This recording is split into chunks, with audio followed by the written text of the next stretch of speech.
Welcome to Ashes and Roses, the podcast. A millennial review of entrepreneurship. We're your hosts. I'm Junie. And I'm Ashley. We'll be sharing with you an honest review of our trials and triumphs in business. The Ashes and the Roses. On season 2, we'll be inviting other entrepreneurs to share their journey as well. Join us every Wednesday on Apple, Spotify, and Google Podcasts. And as always, we'll be keeping it real, raw, and revolutionary.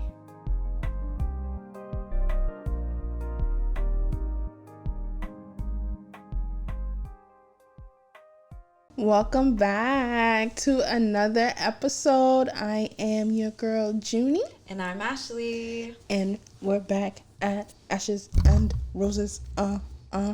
Anyway, we're back at season 2. You know, we're challenging the industries. Mm-hmm. And today we have a really great industry that we're talking about with a really great guest host, which of course, you know, Ashley is going to go ahead and help us introduce. Yes. And once she does that, we will slide into our sponsor, a little message from our sponsors. Yes. So today's our guest host today is very special to me, a longtime friend, childhood friend. Yep. Way back in my days in Brockton.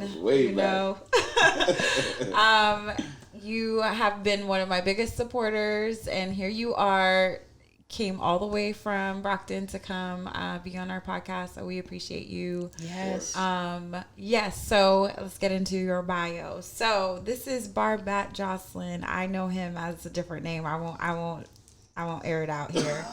But he is the CEO of Massive Media. And he's up and coming in the community, just always has been involved. You first started in the realm of like the arts and calling out the artists and as far as like musicians, painters, all kinds of art. So you're very involved in the Brockton community. Yeah. And you also started a podcast called For the Masses that you'll tell us a little bit more about. Absolutely. But you were actually born in Boston. Okay. I was. Because when you try to tell me I can't do Brockton stuff because I don't live there. Okay. I was born in Brockton. All right. But you moved to Brockton at a young age, 2 years old, and ever since then you've been, you know, I guess 508 repping. Right, exactly. So I guess you can have it. You can have the Brockton title. The city of champions, right? Yeah. Okay, so yes, welcome to Ashes and Roses. Thank you for coming. No, thank you for having me. Again, huge supporter, huge fan. You guys are doing great work here. Thank you. It's an honor to even be here, honestly. Yay. Thank you. And you get to have your little Brockton reunion, you know, just had there. Columbus is pretty cool. Yeah. It's like a really dope, like, you know, underground black vibe here that like, people don't really know about unless they're actually here. So I rock with it over here. Columbus is cool, but people keep trying to move here and drive the prices up. So stay wherever you are. Actually, I'm excited for the city to grow, though. It's a growing city, so I'm actually excited. So I'm down if people want to move. We could use more black people here. Yeah. Okay, so you know how we do in our show. We usually start with a thought of the day. Okay. And I usually like to hear what Junie's thought of the day is first. Man. Okay, so first, hold on before you go on. I'm sorry. Oh. You know, when I say Junie, what's your thought of the day? I got that from how you say her name. Oh, my God. So every time I say Junie, what's your thought of the day? It really comes from... little insider there. Oh, it comes from back then. Yes. Let's not talk about that. You can do it one time for the. Do you remember how you said it? I do not. Okay. This is a long night. Somebody else also calls me Junie in the same way. Rashad. Yeah, Rashad be like. Because he was there that night. Yeah. Yes. Yeah. He remembers how you said it. Mm-hmm. But yeah, if you were there that night, you remember. Yeah. So my thought of the day, it's crazy because I should have wrote it down because I had a thought, but then I was like, I'm gonna ask you something for my thought of the day. Ooh. But the question has left your mind. Left me. So my thought of the day is like, one, I'm gonna say just gonna point the obvious in the room because I know specifically some people who are gonna watch this and then call me or us and be like, so I know we're just right in the beginning, yo. Yeah, let's just come on, you know. So we're drinking a drink that we drink because of our culture. Yeah. And we grew up on drinking Malta. Yeah. And Malta, at least here, is made by Goya. Mm-hmm. That's correct. So we're drinking Goya. You know, just we're all Haitian here, and it's a Haitian show, a Haitian podcast. Mm-hmm. So yeah, you know, just a little nod to our culture, but I definitely know it's gonna be a little controversial because I know that there are people who are boycotting Goya and, you know, other various brands due to the representatives due to the brand representatives or representatives of the brand's, you know, personal beliefs and you know what they choose to do with. No, we were what you mean to say is that we were I feel like there was like a demand that was put out to boycott Goya. It was like we're just waiting. We're waiting in line for the list of companies we no longer will be buying or purchasing from. Right. Yeah. I'll tell you right now, and obviously we're probably going to get into this later because it's like in line with the whole theme of today. But if I get like a reasonably sound like replacement, like if they're telling me like, hey, instead of drinking Malta from Goya, you can drink Malta from here, then it's like, all right, now you have a conversation. And for it to be, you know, of equal quality or better. Yes. Mm-hmm. So again, you can't leave that out. You have to remember, it's just like Junie said, it's a cultural thing. Mm-hmm. Right. Your mic is not showing up at all. Is your mic on? I have no idea. Okay, so you were saying this works. You were saying that you feel like we're gonna get into it throughout the conversation. Yeah, I feel like we're definitely gonna touch upon it throughout the entirety of the conversation, but again, like it goes back to what Junie was saying, like it's a cultural thing. Like Malta is a part of our culture. That's something we drink. Mm-hmm. You know what I mean? Just as a pastime. Like, we grew up on it and stuff like that. So it's like we need a reasonable replacement of, again, same or better quality at a reasonable price. Right. Because I'm not gonna break the bank to do something that I grew up with. Right, because, you know, we have attachments to it that go further, but, you know, like Malta just makes me feel like at home, you know? Yes. Just the taste. Don't turn this into a whole commercial now. Look at her. No, it's not a commercial. I said Malta. There's definitely different brands of Malta. Yeah. Me personally, I've only seen the Goya brand.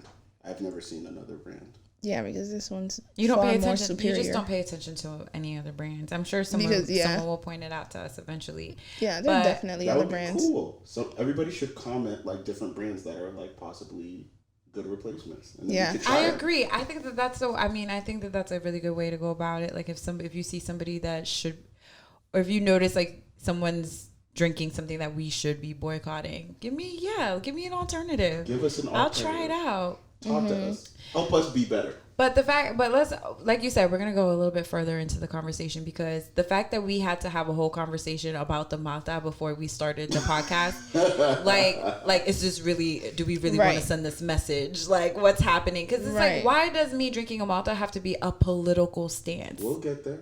All right. We'll get there. Yes, we will. I'm kind of scared to get there.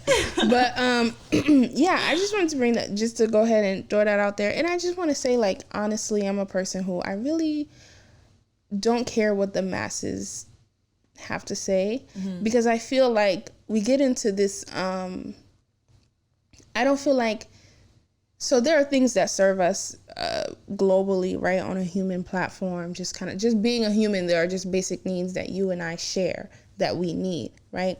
Yeah. But on a personal level, whether or not, you know, the masses have decided like we're not going to do this thing, for me personally, I look at my life and how this thing that we're supposed to be boycotting, how is that affecting my life, right? So if we talk about boycotts, like back in the day when we had the boycotts of the public busing system with the whole Rosa Parks incident, right?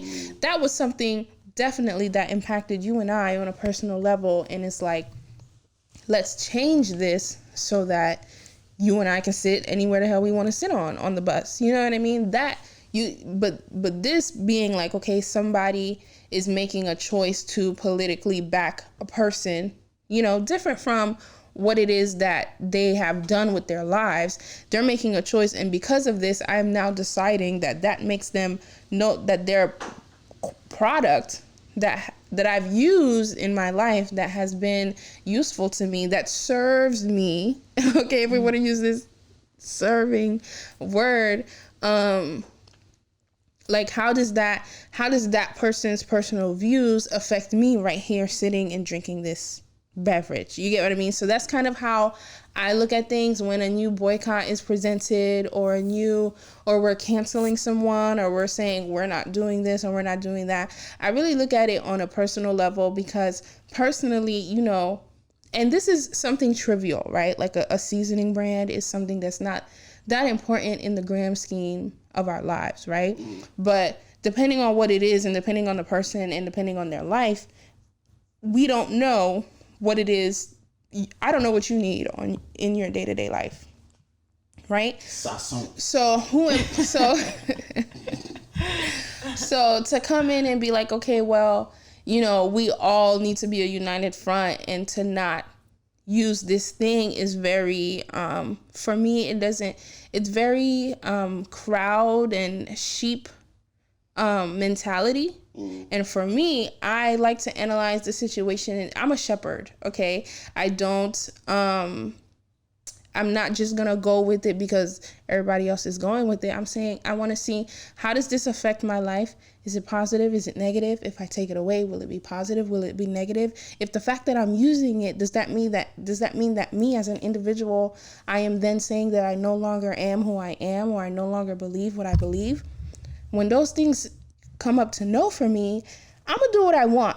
And if continuing to use Goya is one of those things, then that's what I'm gonna do.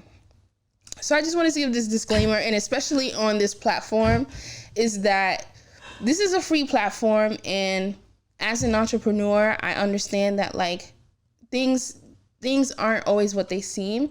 And I feel that as people, as humans, we need to allow people to just be who they are, because I really would rather know that you have this belief, so then I can make an informed decision on whether or not I want to partake in, versus like you're trying to lie to me and hide to me.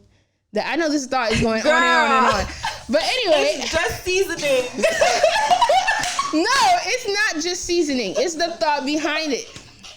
It's the mentality behind it. It's not just. I thought that was the whole thing. It's not just seasoning. Yes, this was thing. The thought of the day. No, this particular boycott that we're talking about is against seasoning, but the boycott itself is not about seasoning. No, I know. This is what I was talking about. I'm just comparing it to everything else. I'm just saying. It was like, funny because it was like at one point, like you were saying like some like really deep. You made some really deep points, and then you were like, "But I'm gonna use Goya." Yeah, like I can be deep and drink Malta. You know what I mean? Like it doesn't have to make sense. Sorry.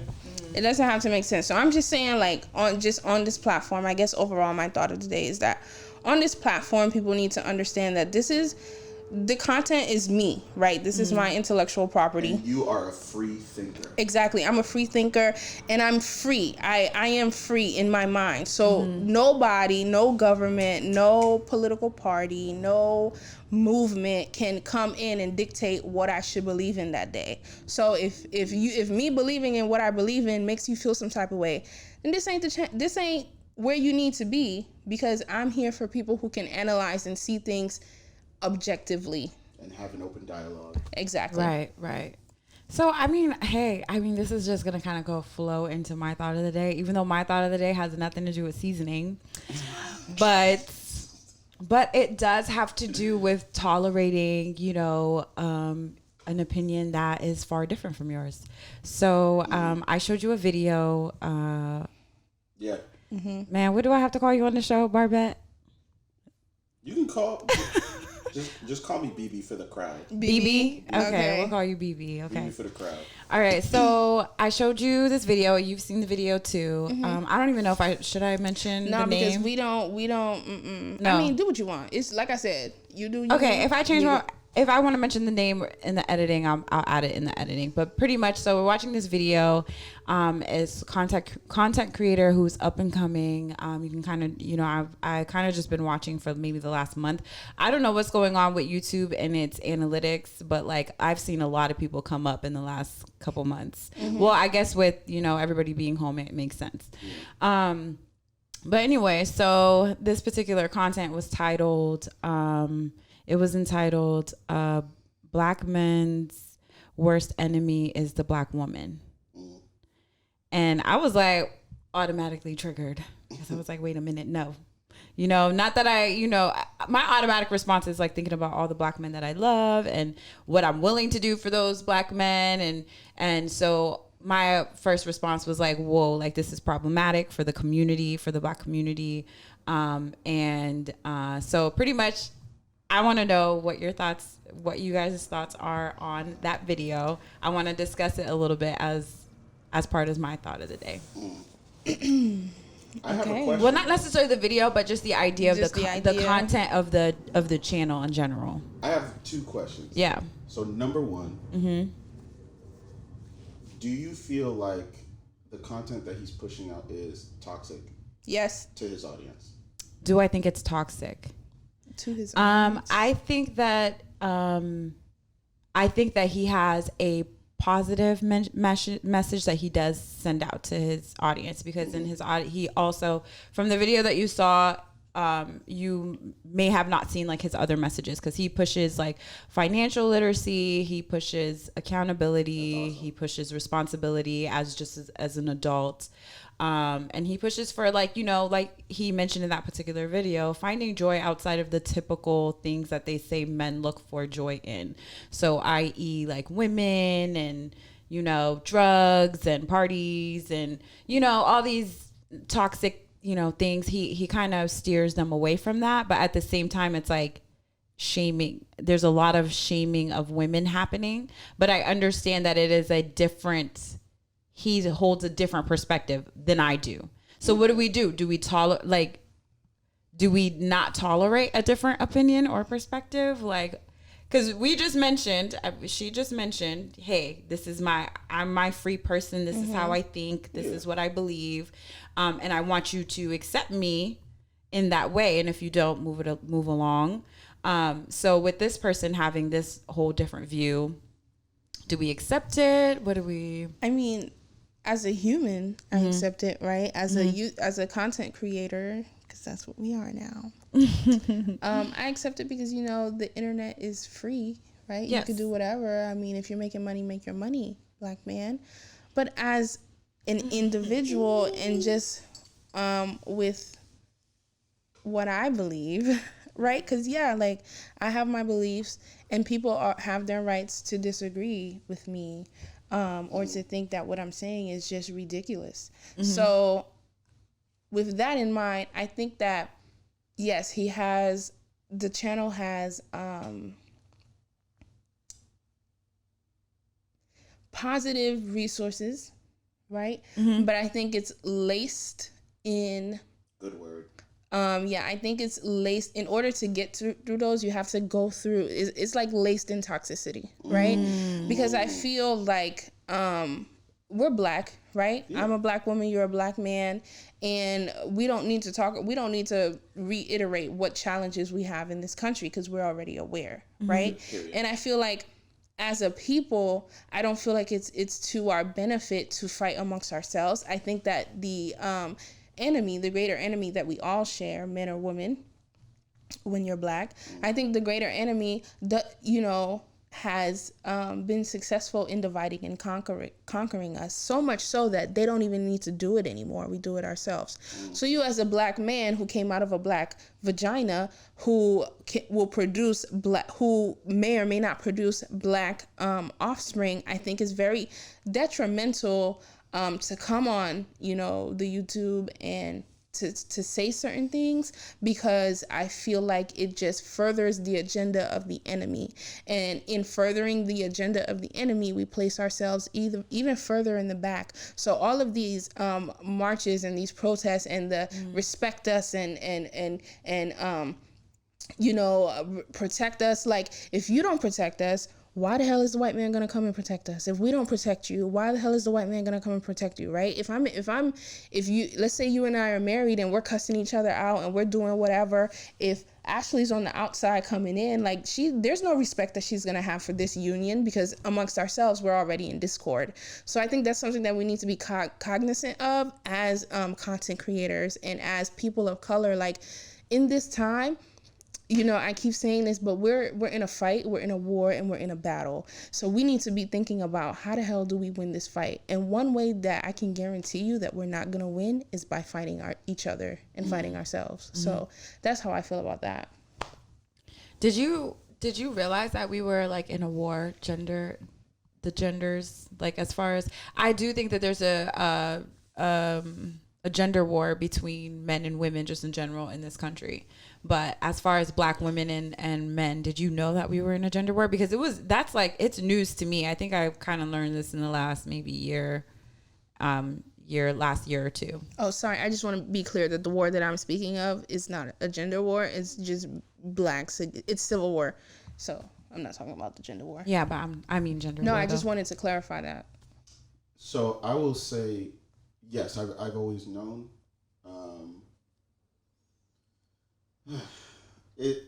I wouldn't describe it as a war, though. It's just like, it's been like this ongoing internal conflict, because there's a large part of a lot of miscommunication and misinformation. So you have like the media telling us one thing, mm-hmm. and then kind of essentially this country kind of like brainwashing us into believing these things that we see like consistently. So it's like, in my mind, any stereotypes that we like were bred to believe, it's something that was learned. It's not something that we innately believed. Mm-hmm. I didn't grow up seeing my mother as like, ratchet or whatever it is that they say about black women. That was a learned concept. Mm-hmm. You know what I mean? It's not something that was instilled into me. My mother is like one of the most wonderful people on this planet. Mm-hmm. You know what I mean? So it's like, it wouldn't make sense for me to think like, if this is the example of what I see as a black woman, how did I create this like idea that like black women are this, black women are that? That's a part of the so-called war, is understanding that a lot of the things that we've learned, mm-hmm. we need to unlearn as mm-hmm. we're getting older and coming of age. Mm-hmm. Mm-hmm. But yes, I do know it's been around for a very long time. Wow. And I feel like men knew that, because men are they're the ones that feel that way. And we're over here like, la-di-da-di-da. You think men are the only ones that feel that way? Because no, I think that women feel a certain way towards men. Absolutely. But I didn't think it was like the feeling was returned. I don't know why. I guess I was just kind of in this all I see on social media is men ain't, women ain't, and then it's like, I'm just now entering the world of men saying women ain't. And I'm like, I thought y'all loved us. Listen. I think they love us, but they don't let shit slide with us. I'm sorry. But I think they love us, but they still hold us to a She's level. saying I'm sorry for the cussing, because that's me editing. Oh. Not her. That's why I'm trying my best to like, you know what I mean? I'm trying to chill out. No, it's hard. Yeah. But yeah, I mean, this is like a whole conversation, like a whole episode in itself, to just this particular topic that I definitely want to dive into. I just don't know how to dive into it from the entrepreneurial, We'll get there. Yeah. Oh, you mean today? Yeah, we getting there today? We'll get there. Okay, so you just holding back? You still holding back? Okay, we get that was today. The introduction. This was my thought of the day. So that was my overall thought of the day, was dealing with, and you mentioned the word ratchet, right? And so I guess that word is just tied to black women, I guess. Strategically. Interesting. Divide and conquer. And mm-hmm. that particular video was, there are different types of black women, just like there are different types of black men. You know what I mean? You have the bird watching black men. You have the basketball playing black men. Then you have the went to Howard. You got the Obamas. There's all kinds of different, because we're all individuals. We're all different. And so keep trying to put us in a box. So particularly that title was pretty much putting us in a box. You know what I mean? So yeah, overall, that's my thought of the day. What is yours? Hold on. Can I pull this off the thing? Yeah, if you want to, go ahead. Do what you want to do. I think I might just hold it. Okay. So I don't have to keep turning my head. Yeah. Hello. Can you hear me? Yeah. I would say my thought of the day would have to be where's your limits? Because I do understand that, from a consumer's perspective and from a content creator's perspective, we should have that freedom of speech, essentially. You know what I mean? But there has to be some type of limit, because you can't have somebody, for example, there was, I forget the name of the YouTube craze that went on. It was this very, very creepy person that was wearing an evil Halloween mask. And this person was going on videos geared towards children. I know it. Momo. Oh my gosh, that was creepy. That was creepy, and he or she, I don't know the gender. They were, speaking all types of rhetoric towards horrible things, suicide, hurting their parents and stuff like that. And it's in a realm of content creation, are we supposed to just say, oh yeah, you can just create whatever? That's his platform. He can say whatever he wants. Or do we look at that and say, no, we don't stand with that? So that's where the question comes in. Where's your limit? That's a good question, and we can apply that to today. With I know how people are feeling about the movie Cuties, and you see what I'm talking about? An opinion is an opinion. So what do you mean you don't stand with that? That obviously, that's children. That's different. The content that's a limit, though. I don't know. Children teaching children. That's. But again, in a world of free thinkers, you can say whatever to whomever. I think it's a bit different, because in this it's inappropriate to expose children to those kind of things. So what? Okay, so if there is an inappropriate, there has to be a line. For the concept of inappropriate to even exist, there has to be a line. Here's my thing, right? So in this realm of content creation, we're creating something and putting it out there for people to enjoy or whatever. In that situation with the Momo thing, it wasn't just oh, this is here, just enjoy it, but it was there were action items do this, do that. We're not, well, I guess we are, we do have a call to action with entrepreneurship, but that's a good question. No, because this is not, I feel the difference is when it becomes detrimental to the life of another person. I like that you said that. What were you going to say? You see, I was going to say this is why good black men exist. They do. You know what I mean? In our world as women, we have communities on top of communities talking about how men are the worst. Okay, that exists. The same content that he's putting out exists on our side as well. And my point is for the man that's putting out this particular content, I'm you're an educated black man. I think he might have went to a HBCU or something. And I'm just dude, the message that you're putting out is pretty much promoting either men stay alone, or I guess he claims that he's promoting that they take their time to make the right decision. But from from outside looking in, it just feels wow, you guys are just creating a world where you now no longer or will tolerate women. And we're doing the same thing in the black women communities as well. Yeah. So I just feel we're just both lost, and we're both being, pushed away from each other, and we don't realize that there's a power at play in how we're reacting with each other.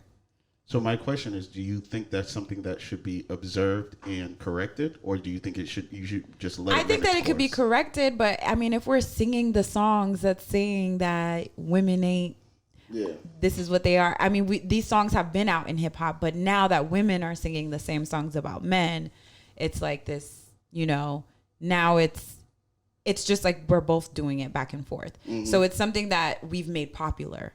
100%. And people are making money off of us being on opposite sides of this. Yeah. These are all facts. Yeah.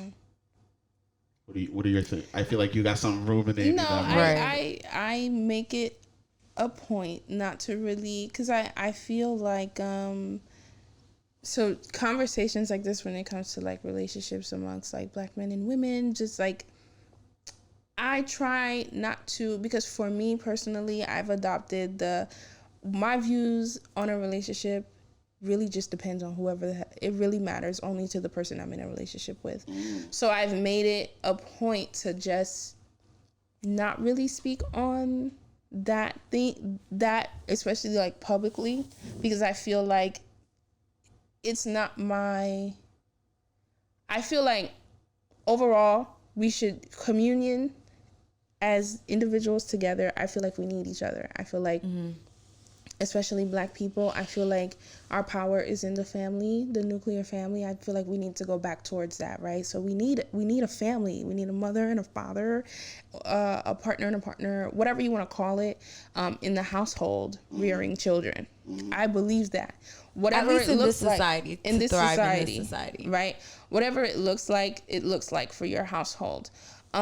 So I don't want to play into any like conversation that furthers the divide in like, because I'm not here to convince the masses like, oh, you all need someone. I'm really just here to bring my opinion, because I feel like all I can do is what I can do, right?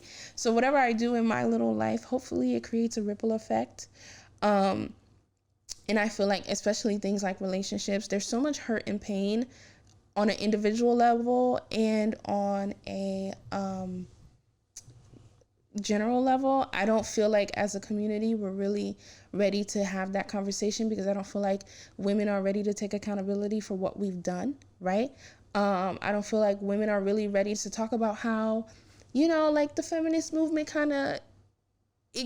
we weren't as strategic as we should have been, right? Because I don't like to really get into that conversation because I have so many different viewpoints, and I know the revolutionary one. No, because this is something personal. It's something like, personal to me. Like, you don't have to tell me how you feel about relationships. No, relationships. Oh, I thought you were talking about the feminism. No, yeah. Thing. So I just feel like it's not really my place. I do feel like it's detrimental though to tell others like that they don't need that. You know what I mean? Like, because we all need somebody. Because if you didn't need a relationship, right? Like, let's talk. Like, basically, as humans, we need sex, right? So, what is the safest place to get sex? From a partner. From a partner, right? Okay, and then there are other things outside of that, like emotional and physical and like mental, like stability and things like that we need, that sometimes we need from another person. Sometimes that person looks like your husband, it looks like your friend, it looks like your parent or whatever. So I feel like people who aren't even who don't grasp that, like who don't have the basic understanding of that, I don't really feel like we can even have a conversation, because you're coming from it from a whole nother, from a place of maybe exactly, yeah. Like it could be a place of hurt, it could just be a place of not knowing, not realizing, and ding ding ding conditioning. Like conditioning, this was planned. Like it's a different here. I don't have any interest in telling people like, oh, I think people should be together, I think families should be like this, do whatever works for you, but for me, I think to recognize when we're being manipulated in a way, especially us as Black people, we know that we've been manipulated in many ways in the past. We have a different history. We have a different background. The big message going around right now is like, oh, being feminine and being masculine. What does that mean? Well, it means something different for us because we didn't have the luxury of being able to, keep that femininity. We had to take on masculine roles like our ancestors did, because we had no choice. We had to go to work earlier than, white women did, as, going back to our ancestry, not necessarily me, but going back to our ancestry. So it's like we took on masculine roles since way back in our blood. So now it's like showing up now black women are being called like overly masculine, and that we're emasculating men because of it. And it's like, no, we've acquired these traits over time, over ancestry. And it's like, now we need to find out, how do we come together? And why don't you capitalize off this, man? Like, instead of being like mad about it and trying to force black women to change and to become more, like, don't get me wrong, I think that we do have some changing to do. I do think that we should tap into our femininity a little bit more. I've been doing that myself for the past couple of years. So it's like, and I enjoy it. There's power in that as well, don't get me wrong, but I also enjoy the masculine traits that I inherited. Okay, like, it's making me a boss.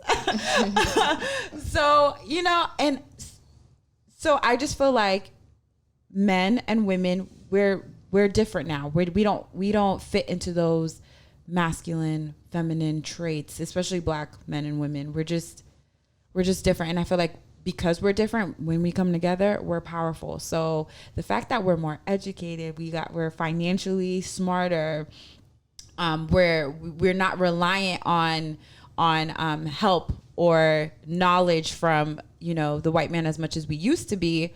Now we don't want to be together. Now we want to raise our kids by ourselves. This just doesn't make sense to me.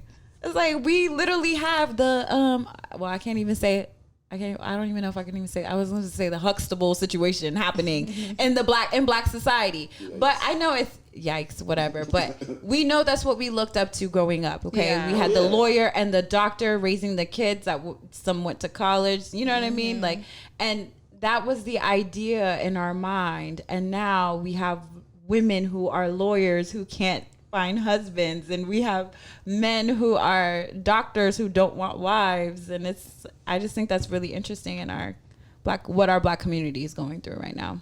You have to remember, on our road to get to this point where we could do that, there was a lot of trauma that came along with it. Exactly. And that is still kind of being unpacked, whether it's being unpacked in a constructive way or a destructive way. That's, up to perception at that point. Yeah. Was that your thought? Or? No, that was his thought. That was my thought. Oh, that was your thought. Yeah, okay. Deep. Okay. But my thing is, we reached a point, but my thought had nothing to do with what we're talking about now. Really? Yes. Yeah, I'm trying to remember how we got here. Because my thought was talking about, like, essentially censorship. Like, what is too far? That was my thought of the day, remember? Okay. So you're saying like, where do we draw the line? Correct. Should we be drawing the line? Who is to say, who's the judge of drawing the line? Exactly. Because that's the whole concept of... For children, we have to protect children. Agreed. 100% agreed. What does protecting children look like? I was just about to ask that. True question. Like, no, that's a real question. What is protecting children? We want to protect. It's not that we're protect. We don't want to see what children are living, because there are kids, like, a lot of things that, not talking about Momo, because that was just on a different she's level. Talking about cuties. Just on a different level, right? We don't want to see what children are living. So how are we protecting them? Because if I don't see it, then I don't need to be thinking about it. Well, but here's the thing, though. In order for why do you have to see it? Why can't somebody was saying, as far as the Cuties movie, right? So because you're saying, why do I need to see a child be molested on TV? I don't need to see that, because you know what that's turning into? Another child being molested. Okay, so like, we're talking about Cuties. What about all of the movies before Cuties that have scenes or implications of children getting molested? Implications is different from actually seeing it on TV. Because Cuties, if I'm not mistaken, was a documentary, right? No. It's a movie. This is a movie about those girls who are dancing, and it's like everybody thinks it's like inappropriate. Okay. You haven't seen that? Twerk dance. I thought it was actually like a documentary to have a conversation about. It was created to have the director created it to have a conversation, but because it has such a shock effect. People don't even want to have the conversation because they feel like that shouldn't even be. I don't think it's people not wanting to have the conversation. I think is just like what Ashley's saying. It's like, we don't need to see it. We can have the conversation. I just don't need to see it to like correct it. For example, like, again, we know human trafficking happens. I don't visually need to see a video of somebody being trafficked for me to because it take normalizes action. it in your head. Yeah, that I feel like that's an energy It's that I already would normal. want. My thing though is it's already normalized. It's not a new thing. It's like not, you're right. It's already normalized. It's maybe the Netflix has less strings now, so a lot more things can be seen, but it's been in movies. It's been in shows. Shows like Dance Moms, should that be on Lifetime Network? For how many years? Children in makeup, booty shorts, shaking their butt. What? Just because they're getting paid for it is different? That's my thing. What's the difference? Yes, Dance Moms. I've never watched. But just even if you really think about it, like shows like Degrassi, right? Like because I loved watching Degrassi growing up. I know I can make it through. Yeah. Degrassi was the thing. It was. Kids.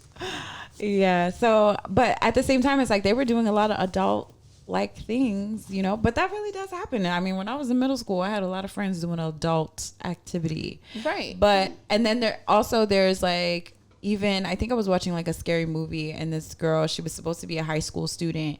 And then like she takes off her top and it's just like a really like a sexy scene. And I'm like, why, if she's supposed to be in high school, why would this scene be so... You know what I read?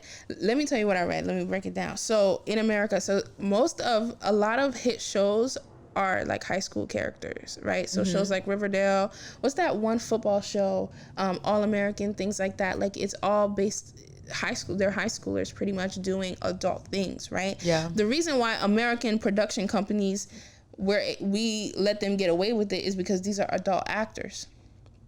Right, even though they're playing children, does that make sense? So like that's the loophole. So people with the whole cuties thing, they were saying like it's because it's like actual kids and stuff like that. So it's just like, for me, I have a hard time So then are we saying like, okay, if it was 21-year-olds who looked 13, who could pass for 13, would it be okay? So I really want to understand. So we're mad at people who bring it to the forefront, but we're not upset at the fact that it's actually happening. I strongly because why disagree. are there petitions for the movie, but not petitions for all of these urban schools where all of this happens? Where are those petitions? There are petitions. They're just not as popular. Like, so again, you have to remember the Cuties is on Netflix. Netflix has a much larger platform than somebody who's petitioning in like a small town, like, you know, like Cincinnati or something like that, some random place where they're experiencing it. They're gonna put a petition out. That's not gonna reach as much people as somebody talking about Netflix, which is on a global platform. You see what I'm saying? It's not that it doesn't exist. It's not that people aren't mad. It's just that's not where the attention is. That's the thing about media, is that they want you to think that like everything is focused on this when there are so many things actually happening. They're just not being covered as frequently. And that's a huge issue. And it's like something that we have to rethink on every level, even to like what we're consuming. We have to think about, all right, where am I looking? Am I giving my attention? So like, let's say I put on CNN, right? Why am I watching CNN? What have they done for the black community, essentially, right? Have they put out a good narrative for us, or have they put out like a detrimental narrative for us? Has it been accurate, or has it been, you know, glorified, villainizing? You know what I mean? But again, just because they show that does not mean that that's the only reality. It's just the one that's on the biggest platform right now. Okay. Do you see what I'm saying?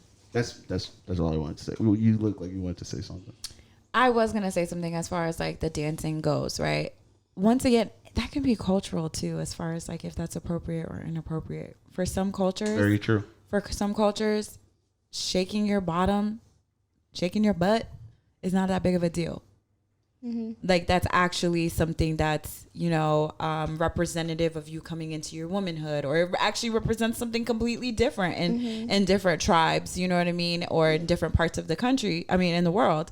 So it's also, once again, it's kind of all what we determine to be. Yeah. And that's very hard. And it can also be, in all honesty, is what they're doing wrong, or is there something wrong with these men who are so attracted to kids that are not old enough to be having, or is that even wrong? Because I mean, there's just so much. No, Yeah, I mean, there's so much because levels. I mean, back in the day, women were getting married at like 13 as soon as they reach puberty. So we have to, what part of it is biological? Because that's something that I'm learning too for men too. Like a lot of it, you know, men like younger women. That's just something that for the most part, that's just something that they biologically are attracted to. Because biologically, younger women are more viable, have more viable eggs. And is that like a, once again, is that biology? Is that society? What is it? So as we continue, it's not fair as we continue to become evolved as humans and we start to decide what's ethical and what's not, and we start to change, that we kind of like, we're going to talk about this, as we're learning more and finding out, okay, this could be traumatic. This is not good. This is probably not, you know, healthy for us to be sharing or promoting. Okay. And then we want to cancel them for what they did in the past when we were all ignorant. Feeding into that. Yeah, we were all ignorant at that time. We were the cause of how this person even got put on that pedestal. Exactly. So that's why I'm really confused. I mean, let's go ahead and move on to your guest segment. And I decided I actually wanted to give you my sound effect. Okay. Unless you want to pick a random one. No. Put me on game. I want to hear the sound effect. It's a newer one, and I haven't really had a chance to really use it. So this is kind of also the reason. And you came all this way, so I figured, right. you know. Spin that track, DJ. Okay.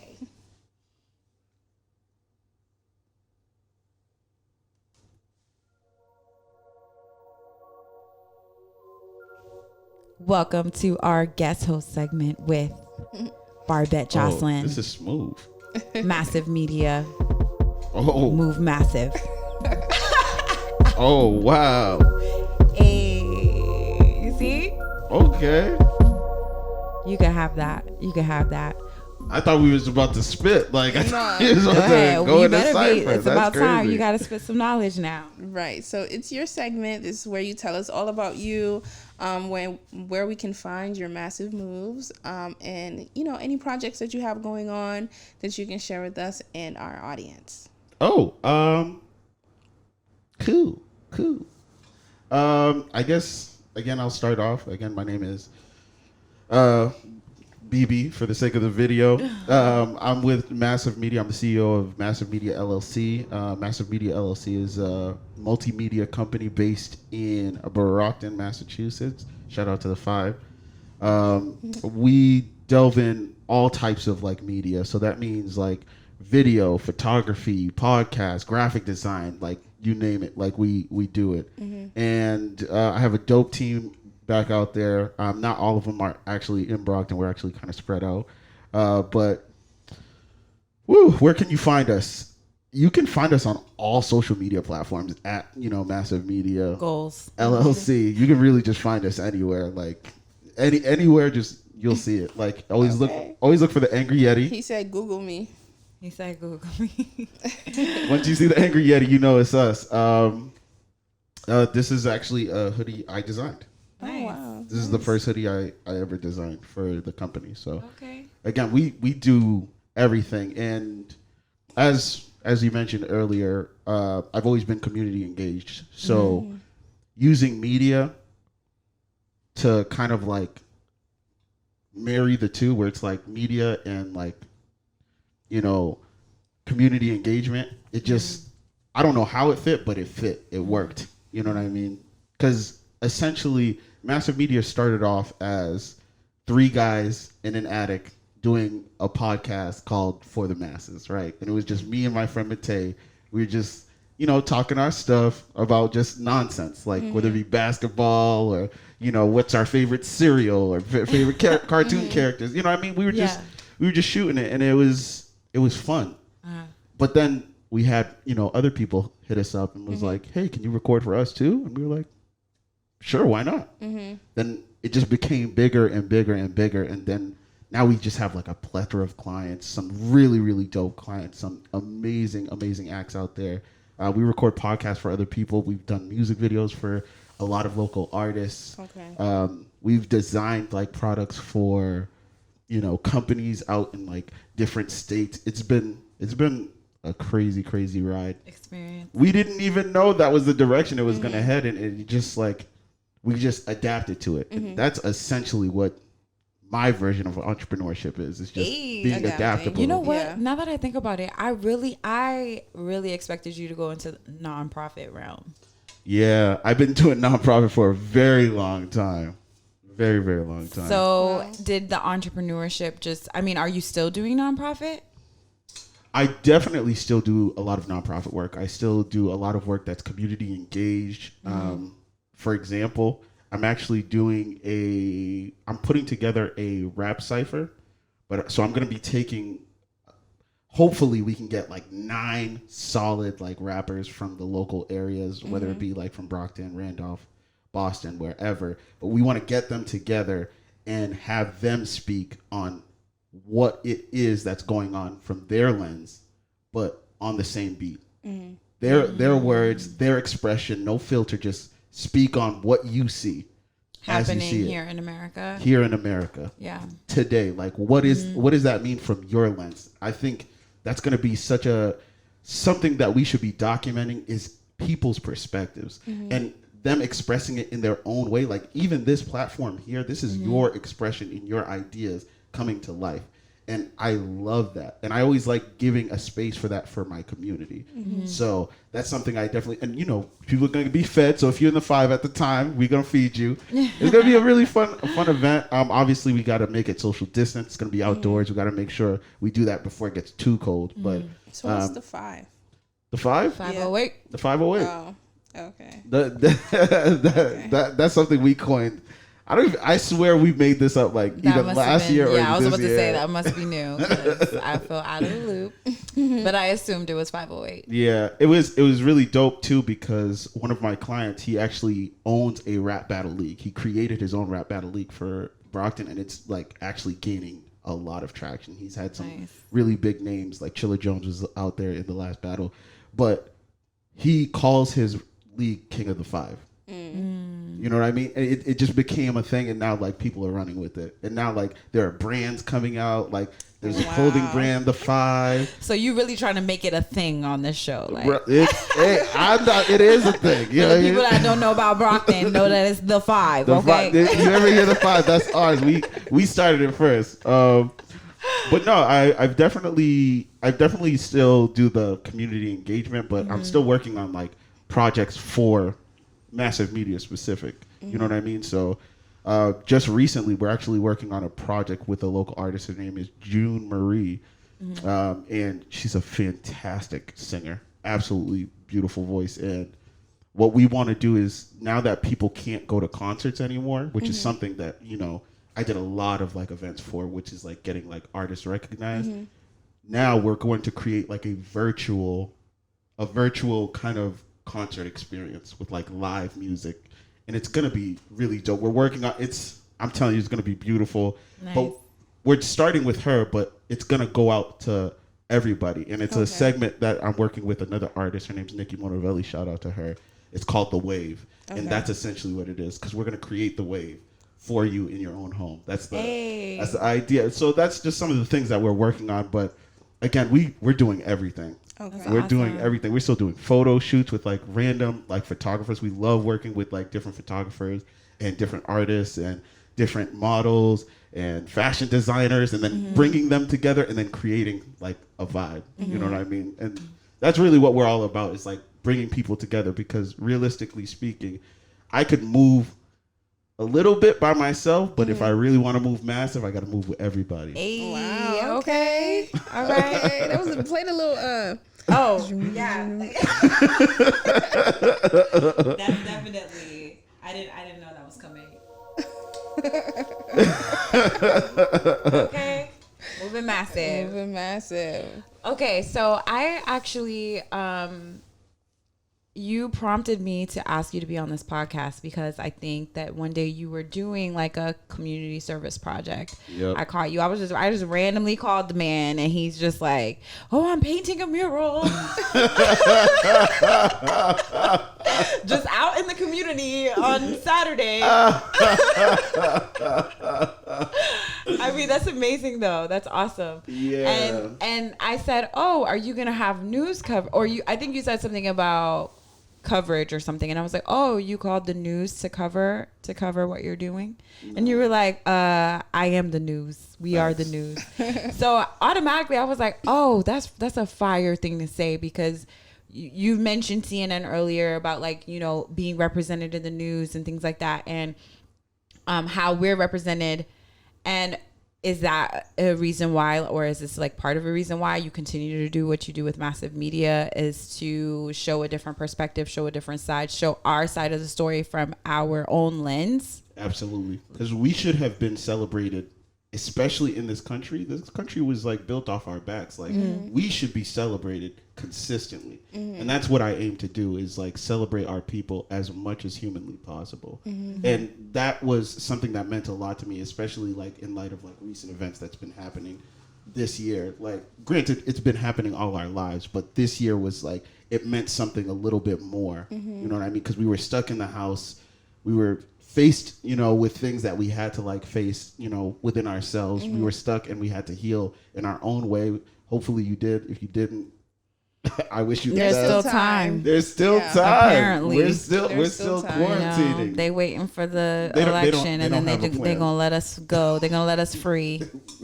We'll wait. We'll see if they have a plan. But honestly, I feel like, again, it's very important that we're celebrating each other and celebrating ourselves. Like the platform that you guys have here is so dope. Oh, thank you. Because again, you're doing your own version of celebrating people. The people that you're bringing on here, you're celebrating them. Yes. And you guys just did that because you wanted to, not because you had like this like, aim or anything. Like, you were like, no, this feels right to us. And we instinctively know this is the direction that we should be heading in. So that's where we're at. Okay. Yep. Oh. And take 3. So what, we want to start? Welcome back. We back. Technical difficulties. Exactly that word. It's okay. Yes. So I think we were leaving off on your segment, and you were about to tell us what kind of entrepreneur you are, correct? Yes. What kind of entrepreneur am I? I Yes. think I'm a mixture of two. Even though there's a large part of me that feels like I embody like every one of them. Because I feel like every entrepreneur actually embodies all of them. But the ones that I feel like stand out to me the most is definitely world changer, just because of like what I try to do on a daily basis. And then also the serial entrepreneur.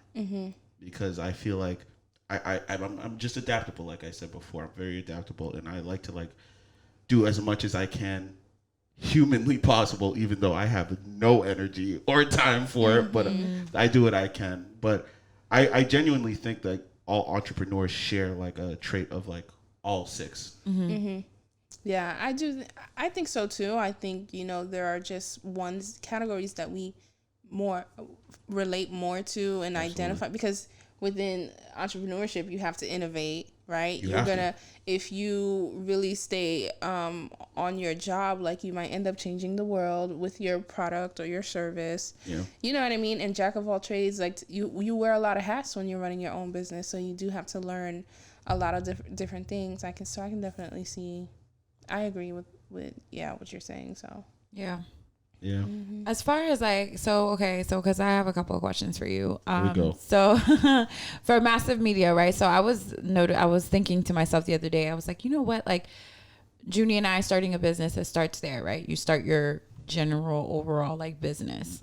And then as you're doing your business, you realize, oh, I need a social media platform. Boom. Marketing. Yep. Right? So then you start doing that. Then all of a sudden you're like, what I'm noticing is that like every business has a podcast now. Yeah. So now that's marketing. So it's like you and the thing is a podcast. Do you consider that a business? Because that's. Let me tell you, people are making money, and what do businesses do? So it depends, because podcast could be your business or it could be your brand, right? So podcast can be a tool utilized to elevate your brand, but it's not your main source of income. But let's say, again, you are doing, like, for example, the Joe Budden show. That's a business. His business. Okay. You know what I mean? That's Yeah. literally like he eats off of that. I do podcasts. I'm not eating off of podcasts yet. But if it reaches that level, sure, why not? But essentially, I use podcasts as a service. So technically, for me, it's a part of my business. But in a scenario where it's like, let's say AT&T had a podcast, that's literally just to uplift their brand. Yeah, you know I what see mean? what you're saying. Yeah. And that's to me the difference. No, that's it. So then I guess my question would be, so for the Ashes and Roses, like, would we consider that A separate business, because it's not really uplifting our brand. Like, it's not it's very separate our. from our Oh brand? no, this is a business. Okay. This is definitely a business. You're doing this to create something new. Yeah. So if this was the Sapphire podcast, Right. that's be uplifting the different. brand. Okay, yeah. You see what I'm saying? Yeah. Like for the masses, like when we first did it, that was to uplift the brand of Massive Media. Yes. That wasn't like we want to only do podcasts. No, it was just one thing that we were doing to like spread awareness. Like, hey, we're two funny guys. Come hang out with us. You know what I mean? But now it's like, because we're doing podcasts for people like Double M Media, shout out to them, or Real Talk Over Riesling. Those girls are amazing. Oh, I love their show. Yo, Yes. I'm telling you, and I'm saying, like, now that's our business. This podcast became our business, but at first it was a part of our brand. You see what I'm saying? Gotcha. That makes sense. When you break it down that way, that makes a lot of sense. So this is a whole nother business. Yes. Oh yeah, because you can It eat off definitely of feels this. like it. Yeah. Yeah. Can't wait to do that. And you know how you can help us by pressing that subscribe button down below. Go ahead Smash and it. hit like too. Smash it And the bell. consensually though. Yes. We need to do better at telling them like subscribe. Right. Because we're so focused. Well, the thing is because it's a podcast, we're so focused on the conversation. Yeah. But then it's like YouTube is a different realm. YouTube's much different. Like, so if you post something on Spotify, right, as opposed to YouTube, the entire algorithm is going to change from one platform to another, because YouTube has like so many different elements to it because of like everything that you're looking at, from the thumbnail to the words in the description, the hashtags, you know what I mean, who you're linking in it, stuff like that. It's a different kind of animal. Spotify is just a different type of marketing, you know what I mean? Yeah. It's like people who listen to podcasts are gonna they'll find you. They'll find you. Right. But And they'll find your videos too, because people go and watch Joe Budden. They stare at his face while that vein's popping out of his head while he's screaming into the... I don't watch like, his, first of all, it's way too long. Nah, And the I don't- long ones are the best ones. They're probably saying that about us. Like, your episodes These episodes are too way long. Yeah. Nah, these episodes are perfect now. For podcasters, yes, that's Yeah. exactly how it Yeah. should be. Yeah, for podcasters. So, okay, another question I have. How do you advise your clients on how to, because we've had this conversation outside of off of camera. We've had this conversation off camera. Branding, like protecting your brand, but still being yourself at the same time. How do you do that in a world of cancel culture? So, there was an episode from Ashes and Roses. I don't know if you guys remember. I'm going to quiz you on He this. coming with our... Okay. I'm going to quiz you guys on this. So, do you guys remember your code switching episode? Yes, absolutely. Essentially, I look at it as the same thing. There's a professional way to approach something, and then there's the free way to approach something. Realistically speaking, you guys are, again, creating a new business. So you're not going to come on here saying something crazy. You're treating this as a professional. So you code switch yourself to a certain degree to match that professionalism. Yeah. It's the same thing with everything else. You know what I mean? So I always tell my clients, hey, come ready, come prepared, and make sure you're not saying anything too crazy. But essentially, it's still your show. Do what you got to do.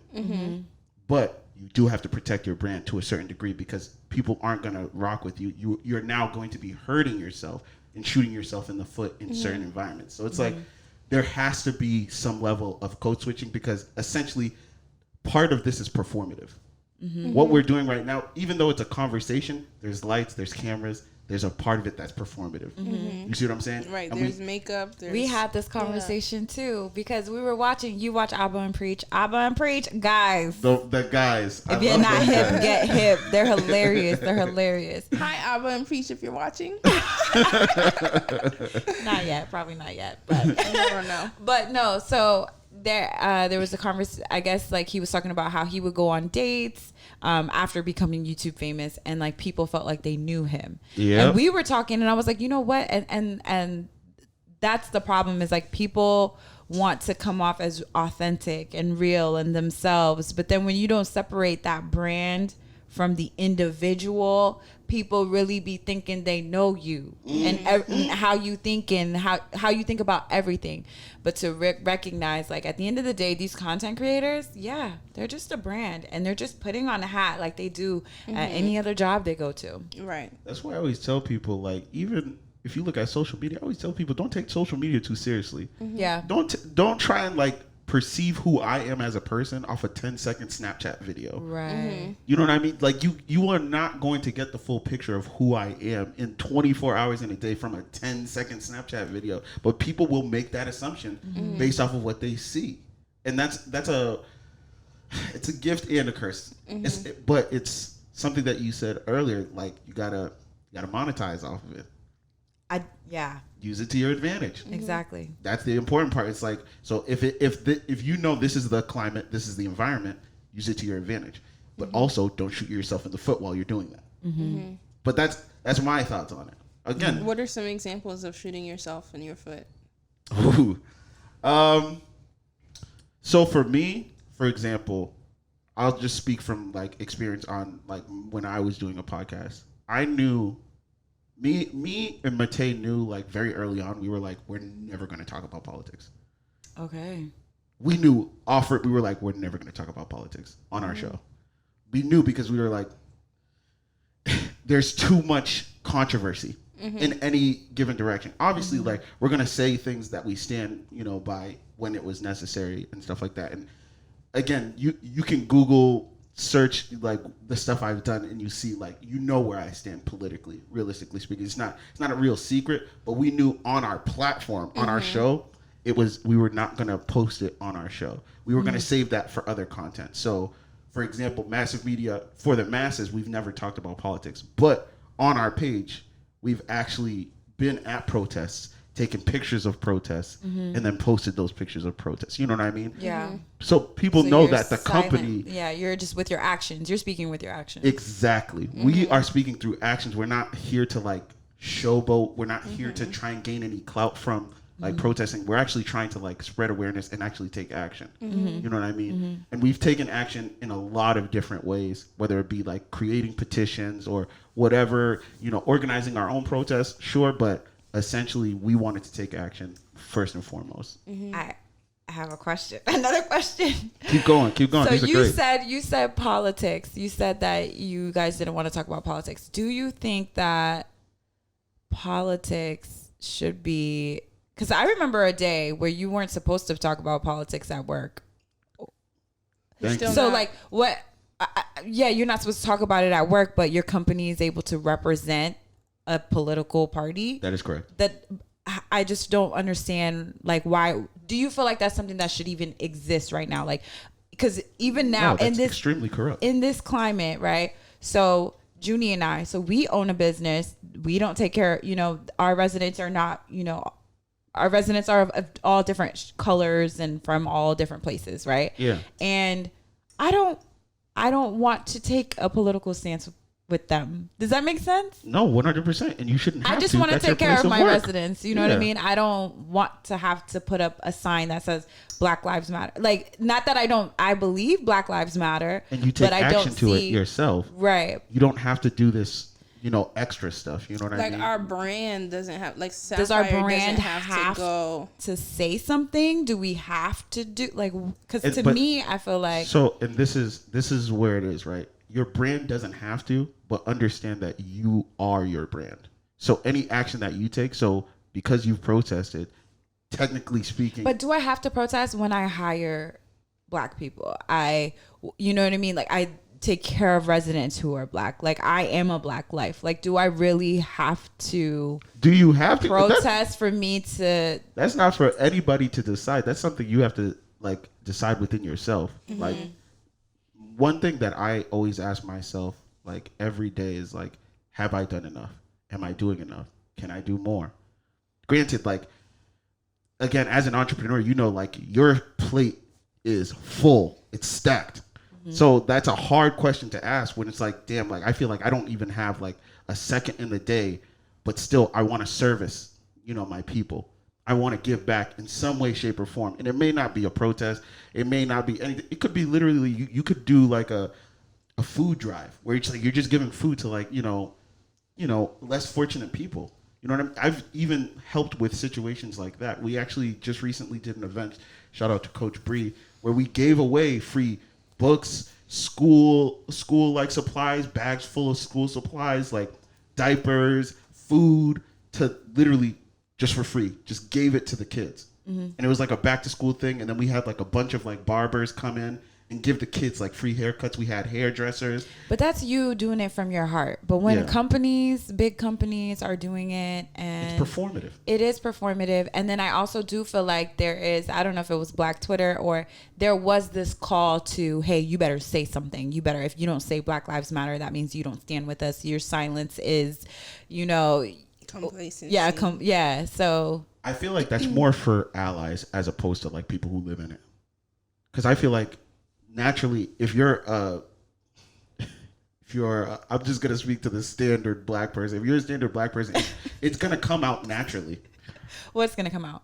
Like wanting Black Lives Matter to like matter to people. You know what I mean? Like actually wanting better justice for our people. That's something that you just want innately. You know what I mean? So the idea of like silence is complicit, that's more for people who are not Black. In my opinion, that's what I always thought think. as. Yeah, I do think it is for people who are not Black, but at the same time, I do, as a business owner from the entrepreneurial side, to put that on somebody, like say what it is, like say what do you you think Black Lives Matter or not? Like, and if you say no, we're canceling you.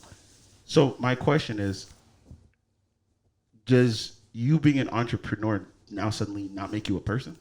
No. It still makes me a person, but as my person, like for example, like for me, my activism is not necessary. I used to protest. Yeah. And I actually do want to go into a little bit of conversation about protesting social justice and things like that. Yeah. But I used to protest, and now I just feel like I moved away from that realm.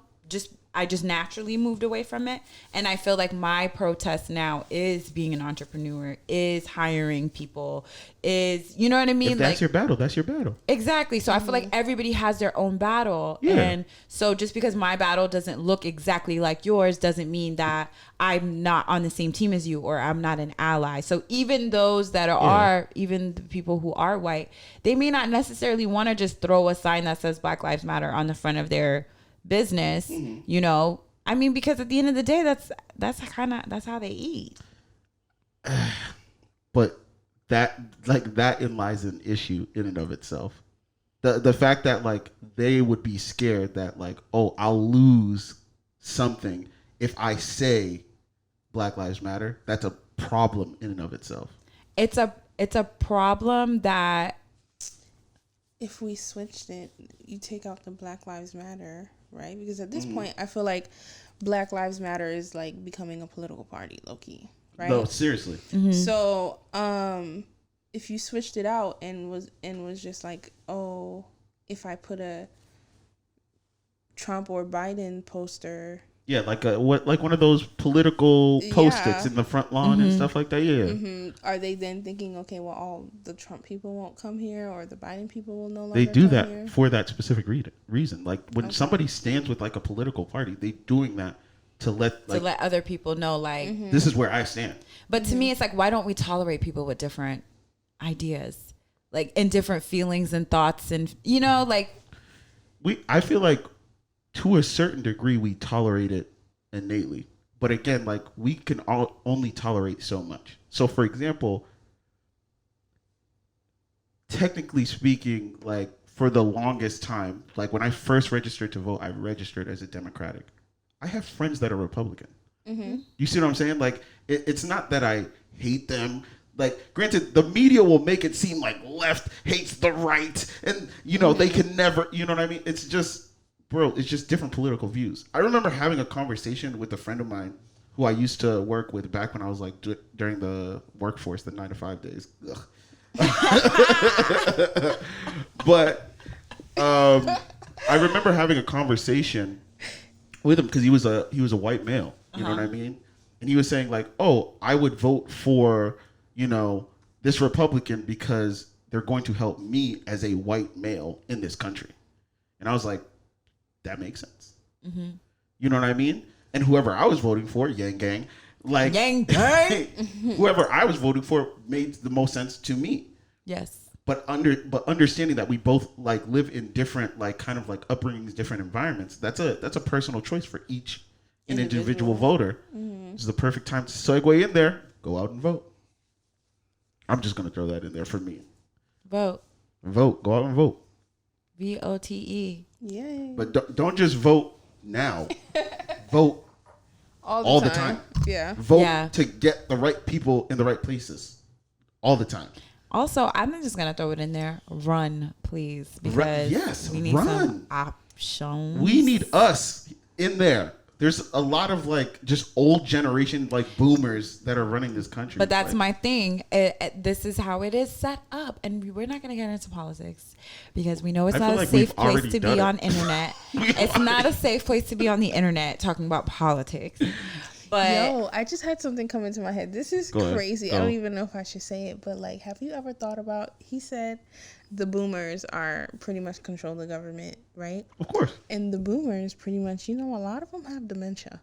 So I wonder, right, if the dementia plays into, what if they don't realize we're in 20? I mean, this is just like a whole different. We're in 2020. You just started a conspiracy theory. Like, if there's people in high places with dementia, they just running amok.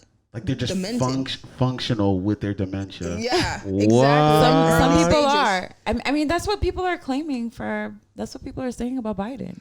That's not what I said. Okay. No, I'm just saying I'm saying this is Y'all not a put new. Me on game right now. No. This is like not a new thing. Like people. I mean, you haven't heard people mentioning dementia. I mean, look it up. Like the last time I look up Google Trends for the word dementia because of our field. Yeah. So sometimes I'll just put in the word dementia, and most recently I've been putting in the word dementia, and Biden comes up right next to it. Wow. It's trending with it.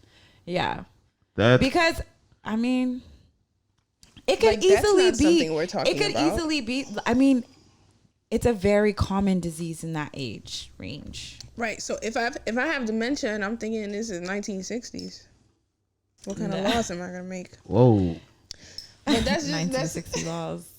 I mean, there's checks and balances for that. Are there? Maybe, but you know what I will say though, it doesn't feel, bro. It doesn't feel like the qualifications for being president are really that high anymore. I will say this, like, unfortunately, both parties. I'm not even gonna. I'm Yang. I'm neutral because both parties are wrong. Yang gang for life. Yang gang, right in the middle, and both parties, even if their candidate did have like some kind of issue like that, like dementia or something, they would cover it up. Yeah. Yeah. They would try to cover it up as long as they could. I'm laughing because it's like go vote, but both parties are wrong. No, seriously. Yeah, it's like go vote. I said go run. I did say vote too, but no. But anyway. All of it's important. Running, voting, taking control back of your country, bro. That's whose country? The money's where it's at. This is why we do our podcast, because we're here to tell y'all to get your money right. Get your money. Because at the end of the day, the CEOs, white CEOs, they run our government because they pay our government to pass laws. Mm-hmm. So they're the ones running this country. And as you can see, I mean, that's why situations like COVID-19 is allowing them to be even more rich. Yeah. I'm telling you, get your own money, get your own land. Yes. Start your own farm. Yes. Make your own food. Yes. Become self-sufficient. Leave the country. And then spread it around to your people. Bring it back to your people. That's the most important thing, I think. Bring it back to your people. Bring it home. And Bring that's it back my home. thing. My game, I have a long game, okay? Like, Yeah. I'm over here, I'm hustling, but I'll come back to my people. I mean, Speak I'm actually still in the community too, you know, but I know. it's like, I'll come back when I'm rich. Yeah. Rich and powerful. You're aspiring to be the rich auntie. I feel it. Yep. Shout out to That's funny. Tracy Ellis Ross, the rich auntie we all First of all, wanna don't be. put that on us. You can't put that on me. Right. It's already. Don't put that on I us. have a block. Wait, y'all don't rock with her? No, it's not that we don't rock with her, but you're trying to call us the rich single auntie. No, we good. Oh, y'all don't want that? We gonna have it all. Oh, have it all. Okay. No, I like that better. That's What? dope. Like I said, I don't comment on relationships. Why did I think you were saying? I know you said Tracy, but I was thinking Joan. But that's exactly that's her character on exactly Girlfriend. it is, and Right. like I said, don't push that on me. Yeah. He's been watching Girlfriends. Yeah, he told me. It's great. Yeah. It's a really good show, and you makes you realize that the same things that were happening back then are happening now. That's a crazy thing to think about. It's like 20 years ago, like we're dealing with a lot of the same themes, Same troubles. the same trauma, kind of like trickled down to like the younger generation, which was us at the time. Mm-hmm. You know what I mean? Like those same themes, like we were looking at these shows, the media, and we were absorbing it. And that's why we have become what we've become, because of the conditioning. We've internalized so much nonsense. So much. It's crazy. They're genius, really, if you think about it. It's a strategy. It's a strategy. Conditioning. Definitely a strategy that has worked. Yeah. But now we have awoken. And now we're fighting back in our own way.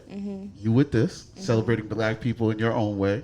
Me with Massive Media doing it in my own way. Exactly. Then us coming together and doing it together. And promoting entrepreneurship, because in this country, your money talks. Always. Your money talks. So I always told people, like, I want to be so wealthy that, like, I don't even need to show up anymore. My money shows up for me. Oh, okay. Say that. I want to be Right. able to, like, charity event. You don't even see this guy. Send Right, it's some just a flowers. check. Just a check. Yeah, Just a check in an empty chair. Yeah. Nice. And I'm okay Yeah. with that. I'm good with that. Right, me too. That's it. Before I forget, I did want to talk on the social justice. And I just wanted to speak on those of you who are out there protesting. I was alongside, I mean, not like close in, but I had, back when I was protesting, this, his name was Marshawn, and he was pushing for prison reform. And I was a part of this group of people who were pushing to get, group of activists that were pushing to get a Columbus police review. So to have someone outside of the police themselves reviewing certain complaints. So that's what we were pushing for. And like we were talking about this off of camera, like those are the things that you can do on the small level. So we were getting petitions signed, and you know what I mean? You know, the process. But anyway, so I kind of worked, closely with him for a little bit. We were in communication contact. We went to the same school, college, I mean, and I can't remember what year it was, but not too long after, like we had been meeting and working on this project, he took his own life. Oh. And he had he had done it at the State House, the Ohio State House. And that's where a lot of the protests would either start or end, so it was like a big deal. And he was tweeting, like the way he would tweet, sometimes you could just tell that this fight can sometimes become very overwhelming when you're just sitting in it all the time. Mm-hmm. Like you want to be mad all the time. Like we watching Disney Channel and you looking for like racism. Like relax. Like take a breath sometimes. Like I understand people are dying, but your mental health is important too. 100%. And so just a reminder to take a step back off of social media, because sometimes a lot of that anger is being driven by social media and these posts and these tweets. Yeah. Okay. And they're not even coming from you. Mm-hmm. So take a step back, get some peace, go out in nature, wave hi to a white person. Like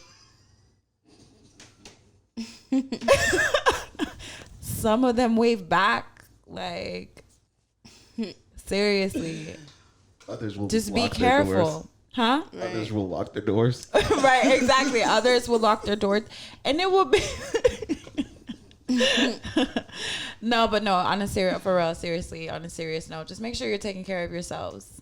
Yeah. Your mental health. Yep. Absolutely. And love a black person. Go out there and love a black person. Yes. Yep. So, I'm kind of lost on where we are in the structure. Are we rating anything? No, we're ready to rate now. You ready to rate? I thought we were going to ask me more questions. I was loving these questions. I know I had a lot of questions, but I'm done with all my questions, I believe. Oh, okay. You don't got any questions for me? Not at the moment. No. Well, I mean, it'll come naturally. Yeah, it'll come naturally. I guess I'm just like, we've talked about so much. I don't even. No, seriously. Know where to. It's been fun. Where to begin. Yeah, I hope everyone can follow. I hope I can edit this. Okay. Yeah. Okay. So, all right. So we'll move on to our rating segment. Right. We are gonna rate. We're gonna rate. So cancel culture and the media. Mm-hmm. We didn't really get a chance to really talk. I know we talked about like censorship a little bit, but we're just gonna rate like the current where we are just with media and like, is cancel culture helping us? Is it beneficial? That's a very good question. That's a very good question. I mean, because you look at situations like, I'm going to go a little extreme. So you look at the R. Kelly scenario. Mm-hmm. I look at that and I'm like, I feel like that was necessary. To cancel. And I was like, I feel like that did good for the black community in the sense that we've kind of like come together and we took a stance like this is not okay. Yeah, that's toxic for sure. We stood together in that, and to me that was like very powerful. You know what I mean? But then it's just like what we've been saying, where it's like, where is the line? Like what they tried to do to J. Cole, right? Did I see cancel J. Cole hashtags? Yes. Why are we canceling J. Cole? It's just because of what he said about women. No, it's the little red button. It's literally the red button. Thing he said. Hold on, this is podcast stuff. Oh, you're right. He's like still trying to talk. But where do we, like you said, where do we draw the line? Like when they tried to, I did see hashtags for cancel J. Cole, right? Yeah. Tripping. So 1,000%. Recently? Let's debate how this. Was it? Hold on. No, this was not that. I mean, how recently was it? No, it was like early during quarantine. Oh, during the song? Yeah. Situation? Okay. This is what I'll say, right? Who said it? I think it was Chica. I don't know if you guys listen to Chica. She's an amazing like rapper. But she said talent comes second place to perfect timing. Timing is everything. No. I'm sorry. The timing was perfect. He had something to say. Yes. About a relevant topic within our community. So when was he going to talk about it? After it all dies down? No, it just felt like, I feel like certain women, and again, I'm just outside looking in, because I didn't feel attacked by it because I'm not a woman. You know what I mean? So when I heard it, I was like, J. Cole, coming through with the bars or whatever. I'm a woman. I didn't feel attacked. That's what I'm saying. But so I'm huge on Twitter. I love Twitter. So I was on Twitter, And I saw a lot of the rhetoric from like a lot of women was the fact that like in a time where we wanted to feel supported, this is what you had to say, because it was like J. Cole holds like a specific kind of like image, if you will. I think J. Cole has like, you know, the image of like being methodical, uplifting for us anyways. So the moment where so much things were being said and people were waiting for you, especially because like around the time Dave Chappelle had just did a comedy special. Well, he masked it as a comedy special, but instead he got on stage and then spoke his truth about how he felt about George Floyd. And I think essentially there were like a lot of people that were waiting for J. Cole's kind of like version of that. To speak his truth. Do we want we want to now control what his truth is? No. I'm not. Here's what his truth. Go ahead. I'm not saying like control his truth, because again, at the time when I first heard it, I just thought it sounded good. I am telling you this right now. I just thought it sounded good. It wasn't until I saw like all the backlash, I was like, whoa, what is happening? This is weird. And then I listened to it again. I was like, okay, I guess I can understand it. But it's just like you said, the same way that he had the open space to talk about it, he understood. Him as an artist, he understood that there was a potential for, you know, an opposition to his ideas.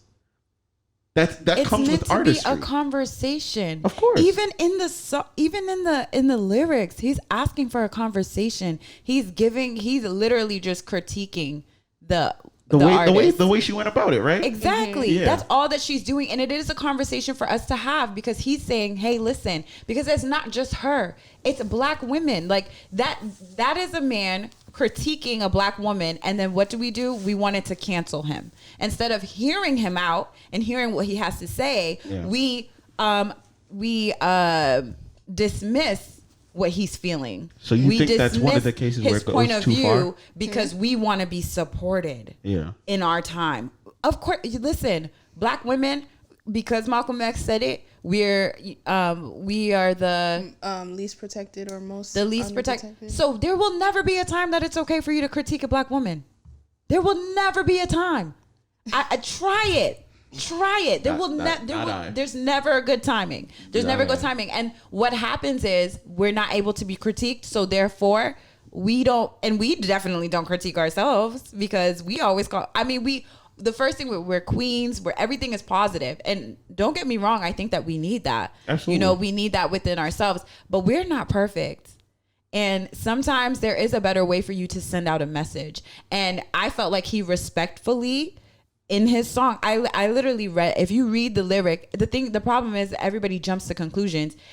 I can read line for line and I want to know where is the problem. He literally said, "You're smart in it." He said, "I'm not as smart as you. Like I don't understand." You know, like that was the vibe that I got, where it's like, yo, you don't have to speak to me in a condescending tone. Yeah. That was the vibe that I got. Is that not fair to say? I thought it was fair to say. And he's saying the people that need this message, they're not going to hear it because of the way you're giving it.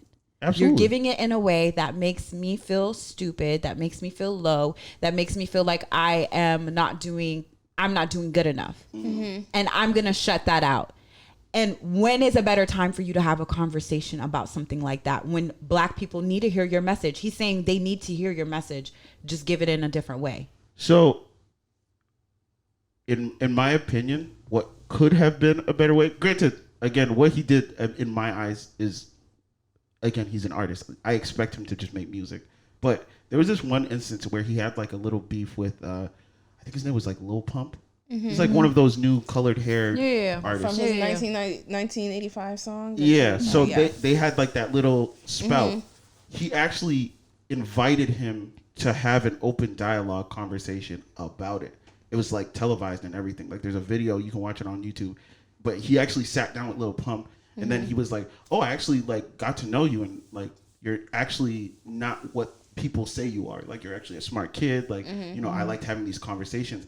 I thought that was probably a better way to approach it, because it's like, bro, I loved watching that. Pump talked about J. Cole, right? Pump talked about J. Cole. J. Cole made a whole banger off of it. Okay. It was amazing. And then he sat down and had a conversation. Yeah. So he did the same. And the man and Pump was able to sit down and have the conversation. He didn't say, I need support right now. Like, no, that girl don't need no support. She needs to be nicer than she is. She needs to be nicer. Pump is a lot more privileged. She needs to be nicer. So? She's privileged because she has the education. How is she compared? He's a white dude, isn't he? Lil Pump. He's a white dude. He's way more privileged than she is. Him getting into it what does privilege have to do with being nice to people? When you're giving information, be nicer. Just don't be so mean. If this information is for black people, then be nice. So no, and this is what I'm saying. I feel like it was one of those situations where they were saying like, you ever hear the expression, oh, like if we're together, like don't insult me in public, like pull me off to the side and then like talk to me in private. No. I feel like that was, to me, I feel like it could have been a conversation. Do we do that for men?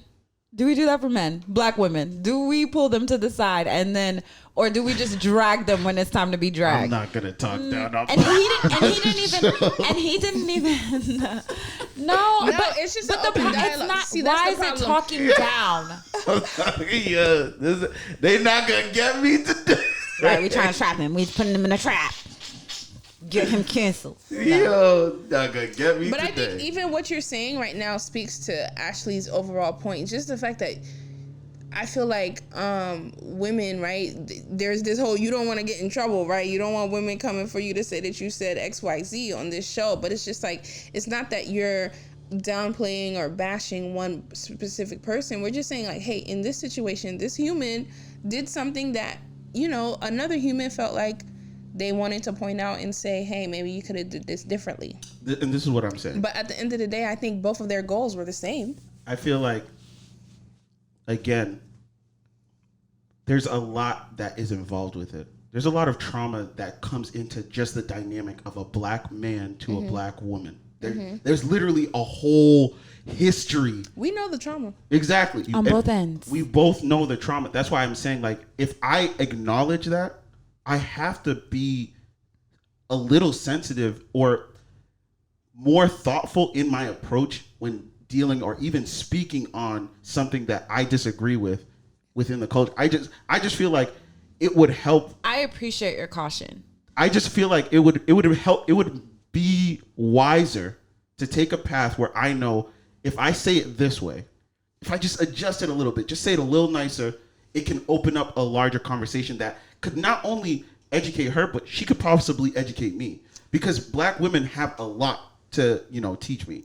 I think J. Cole was thoughtful in the fact that he made a song. He didn't just get on Twitter. Oh, I thought it was and fire. Say, and just tweet it. And it was a fire song. It was respectful. But that's my thing is I feel like the issue was that he critiqued her, and we want to say it's the timing. We want to say, but no, there's never a good time. There's never a good time. Nah. When? I just want to know the last time you critiqued a black woman and she just accepted it. And you're afraid to even do it. You're afraid to, so how do we, and the thing is, it's a disservice to us, because how do we evolve? How do we become better? Because at the end of the day, bringing it back to, I know she doesn't speak on relationships, but bringing it back to the dating realm and the dating world, black women are literally the least desirable. However, we're the least desirable. However, white women get our traits. Men, there are literally men dressing up like us, black men, white men, dressing up and having our playing a character of a black woman. And these are the people, and so these are the people that men are like attracted to. Like they're becoming attracted to what is the word? Caricatures, I can't say the word, of black women, but we're the least desired. Why? What is it? Is it ego? No, I think it plays a part. There is some. You want to know what plays a part? What's up? Is again the brainwashing that we were talking about earlier. Again, this is not something that we were inherited with. It's something that we learned. But we have to take accountability and realize that, okay, we're not as perfect as we make Absolutely, ourselves but out to nobody is perfect. Exactly. So the fact that black women are held up to this weird standard doesn't make sense. And the reason why is because what standard? that literally a black woman, like if she's even like slightly aggressive, oh my God, she's just unreasonable. Again, it's like you guys have like a very small room, like a small, like marginable room where you guys can actually navigate. And it's to me, and again, this is outside looking in. Obviously, I'm not a black woman, but to me, outside looking in, it feels like you guys are held to like this weird standard where it's like damned if you do, damned if you don't. We are. That's true. But I think part of it, like, I think a lot of us play into these stereotypes, right? If I'm having a conversation with you, my people, like, I don't need to step into what I went to school for. I don't need to step into that. You get what I'm saying? So 100%. It's like, part of it too has to be like, yeah, black women do show up aggressive sometimes. I'm a black woman and sometimes I need to chill the hell out. That shows up in my friendships. It shows up in my relationships. Sometimes I need to check my ego. You get what I mean? Like, so why did it have to become a whole cancel culture thing? I mean, a whole thing. She could have been like, there's no right or wrong, but she could have, just like J. Cole could have been more thoughtful. She could have been like, okay, I got that. I see what you're saying. Let's talk about this at a later date because right now we're doing XYZ. I have a random question. I'm so sorry. Did she ever respond? I have no idea, actually. Because I know like a lot of people were saying, like a lot of people were throwing their opinions in there. Yeah. I don't know if she actually ever said anything back. I don't know. I don't know if she ever responded, but it's not even about her because I really don't even know her. It's not about her. It's really about Black Twitter and how they respond to the slightest critique, and just feeling like, I mean, I don't know, because we didn't address actually what he was talking about, which is a conversation. Because even in it's a conversation in college. We talk about how the educators, they make Black studies so, what is the word I'm looking for?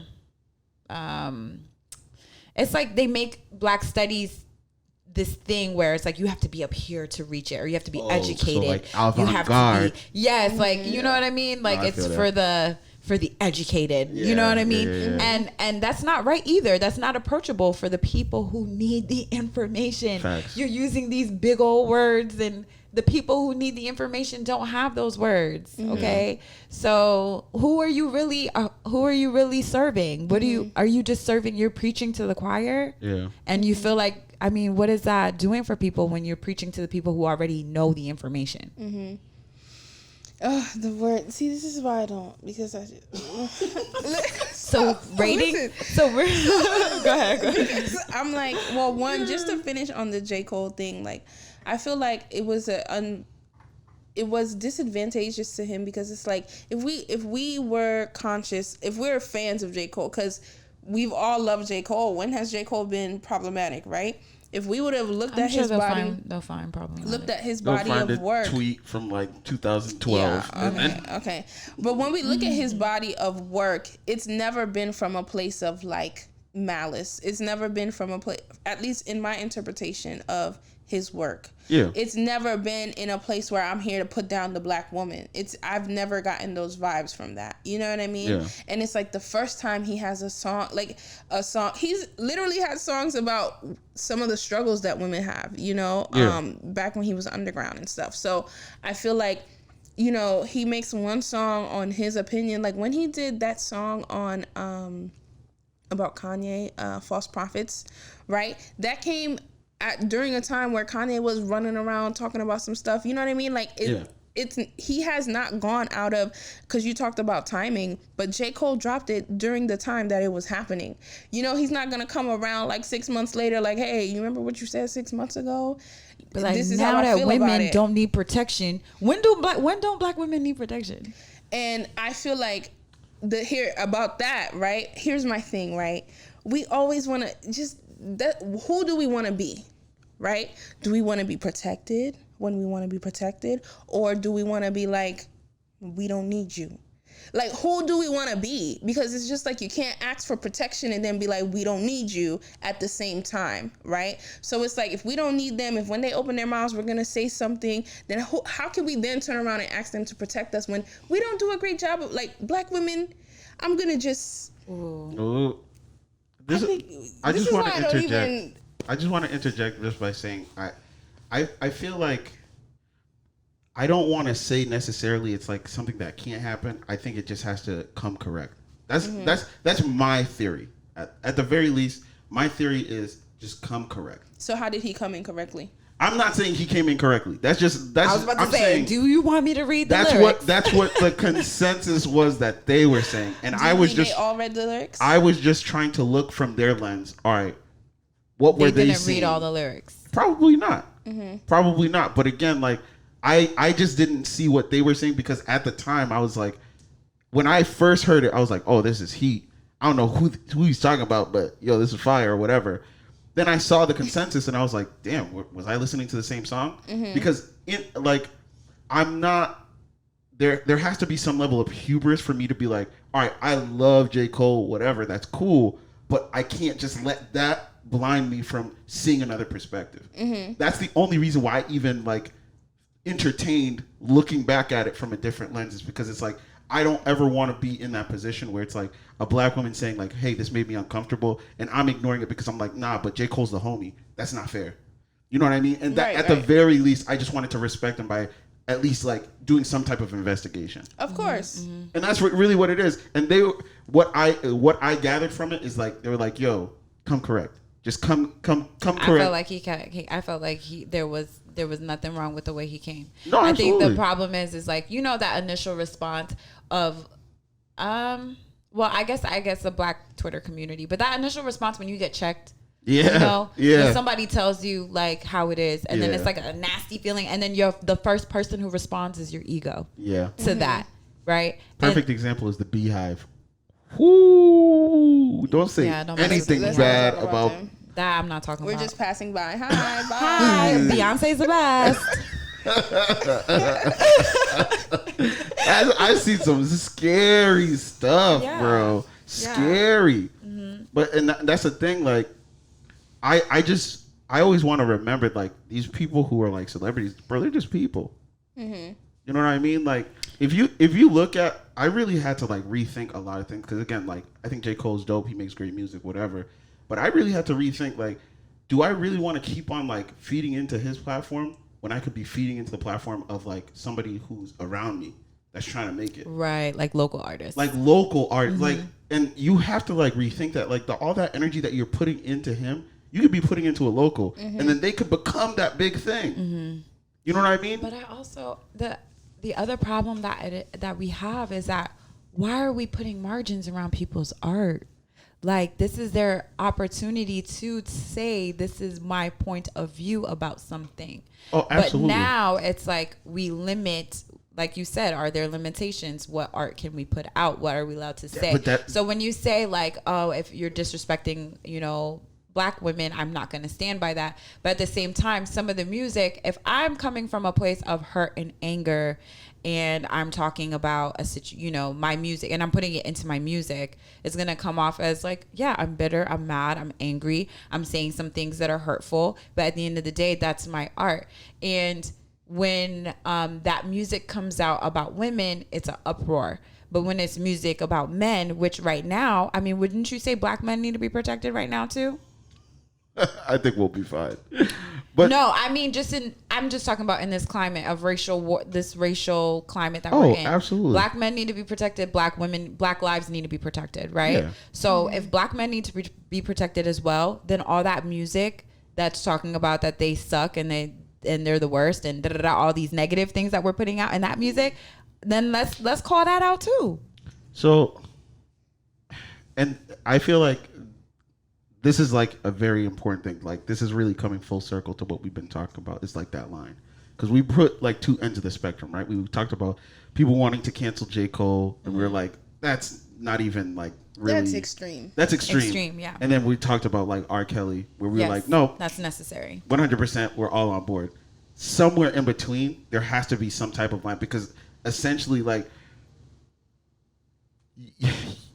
I want to say that you can separate the artist from their artistry, but it's like, can you really? Can you really? Because it's like now, like after the whole R. Kelly thing, we were really re-listening to his songs.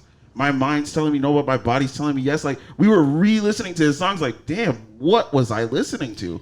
This might be crazy controversial, but art is interpretation. Art. So I put something out, but what I put it out as doesn't mean that that's what you receive it as. That's true. You get what I'm saying? So for you as a like this painting, right? I'm attached to this painting because of what it invokes within me, not because of what the artist put into it. Because once the artist put into it and I pay my money for it, it's no longer yours. It's mine. You get what I'm saying? Yeah. And the reason that I bought it is for my personal reasons, not yours. Yeah. Right? But I'm able to separate the two. I can see that. For me, it's a little different. I definitely believe in energies. Mm-hmm. Yeah, of course. Because it's like, if I find out, like, I bought a painting and I was like, oh, this is great. And he's like, oh, no, I actually used, like, the blood of virgins that I sacrificed to make this painting. It's like, whether I gave you the money or not, it doesn't transfer all, like, the negative energy that's into that painting. Like, you know what I mean? But if you don't know, like, if you just buy the painting without knowing that it's blood, are you going to think it's red paint? Or are you going to be like, is this the blood of virgins? You no. I mean? I'm hip, and I guess, like, ignorance is bliss. Like, I get that, but I don't know. I think that's the problem. We want to know much. You know how, like, we did this thing where, the thing is like, we want to be the judge. Why do we want to judge? Why is it up to us to judge other people and their experiences and what they go through and what's wrong and what's right? Like, it's okay to cancel R. Kelly, but it's not okay to cancel J. Cole. We really think about it, like, back in the day, right? There was a way that we handled drug addicts. We used to put them in jail. Now we're finding out, wake up. That was it's not an the best addiction. idea. That's not the best thing to do, right? And so let's really think about the R. Kelly situation. We may not be handling it correctly right now. Honestly, we may not, because just even that line you said, my mind is telling me no, but my body, that sounds like a battle, right? That we all could relate to until we found out what he meant. Mm-hmm. You know what I mean? And that's what I'm saying. Like, but there's a conversation to be had about that, because he was a product of, sexual. I think molested. He was molested as a kid. Mm-hmm. So he was a product of that. So what happens? Because we are seeing that when you're the product of that, you also become, when you're a victim, you also become the predator eventually. So are we handling this correctly? Do we have the right to judge him? Did he make that choice? Or, you know what I mean? It's a very complex situation. So who are we to determine? Who is Black Twitter to determine, let's cancel this person? We're the consumer. At the end of the day, the consumer rules all. That's something that, like, we're the consumer, but the consumer that's is something that COVID taught us, like, very specifically. Mm-hmm. The consumer rules all. The economy doesn't exist without the consumer. But recognize when we're being manipulated by powers absolutely by that be. But because we are the consumer, that's what gives us the right to dictate. So me understanding that I'm going to put my product out there, whatever I create, it's going to be out there for criticism. That is literally a fact of life. Mm-hmm. I'm literally putting myself out there for criticism. Mm-hmm. If everybody likes it, great. Mm-hmm. If nobody likes it, I'm throwing it away. Mm-hmm. That's literally supply and demand. That's the whole point. Like, being an entrepreneur, that's the essence of what we're doing. We're supplying a demand. Mm. And we're doing it in a way that we think our consumers are going to want to attain it. That's where the code switching comes in. That's where, again, being PC, being politically correct in certain environments comes in. It's all about playing to your strengths. Right. But the consumer is fickle.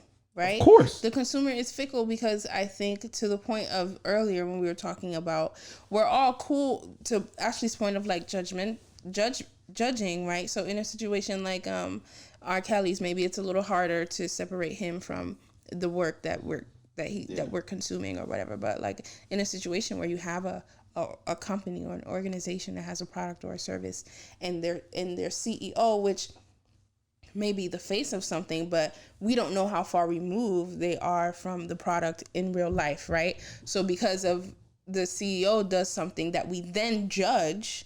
So then we make a decision as consumers that we no longer want or, demand this product. How we know they don't hire black people? And we just gonna shut down their company like that? What if they? I don't know. I just feel like we've placed ourselves. We're trying to dethrone whoever is in power now to place ourselves in the seat is what I am. To do the same exact thing they did to us. Not to do something different or better, to just do the same thing, but now we're in control. As far as women and as far as black people in So, America. And I think there's a lot of validity in what you're saying. And because, again, I'm not here to like say this is the right way or the wrong way. I'm just saying this is what it is. The consumer rules. So essentially, them like garnishing this whole cancel culture, that's only to like harness their power even more, essentially. And the fact that it's working now, it now creates a new conversation and a new dialogue where it's like, all right, what is appropriate and what isn't? And how do we like create that standard? So now like you have platforms even rethinking their algorithms, but even that is like horrible. Like they're doing a terrible, in my opinion, they're doing a terrible job. About what's appropriate. So, yeah. Like as far as, for example, like on social media, like I can't like down talk like a white woman, but like people can say the N-word with impunity and it's fine. Like it's really weird. Wait a minute. No. Because there was a whole season of down talking white women. Okay. We had a field day with that. No, so what are we talking about? No, I'm saying from my experience on social media, I've seen like my comments taken down, friends' comments taken down, like, and they get a report back from Facebook saying like, oh, your comment doesn't like follow the guidelines, blah, blah, blah, whatever. So they're removing bullies. Yeah.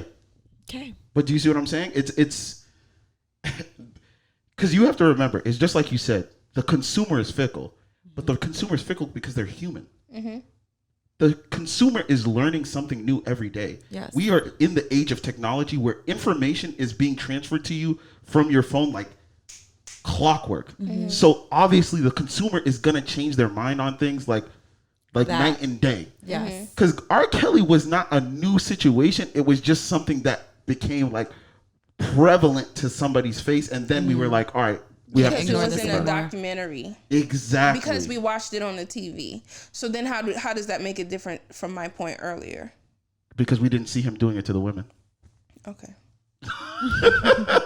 But they didn't So we needed- describe it and okay. things like that. Yeah. Okay. But this is what I'm saying. Again, the consumer made that like happen. They saw that and then it drove them to it because they were presented with new information. So now like that fickle nature that you're talking about, that's literally just, in essence, that's like growth in a weird way. Sometimes it's like for the good and sometimes for the bad, but that's up to the person who's affected by it to like really determine that. But ultimately the consumer is really the driving force behind any given content. So it would make sense that they get to decide whether this is, okay or not. The same way that like people like okay to stay here, okay to be here, because for some, because like I said, like we were talking about that particular YouTube channel. The man's advice to me was to find myself on another YouTube channel. I was like, okay. Let me say back that. off. Let me just back on out. Last take. All right. All right, so let's get back to the rating because that's where we were. Rating cancel culture, but we had to go on a whole tangent first. Yes.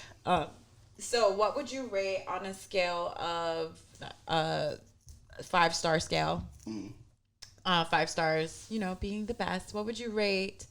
I guess media today, just the social media in general, news, everything, and cancel culture all together. What would you?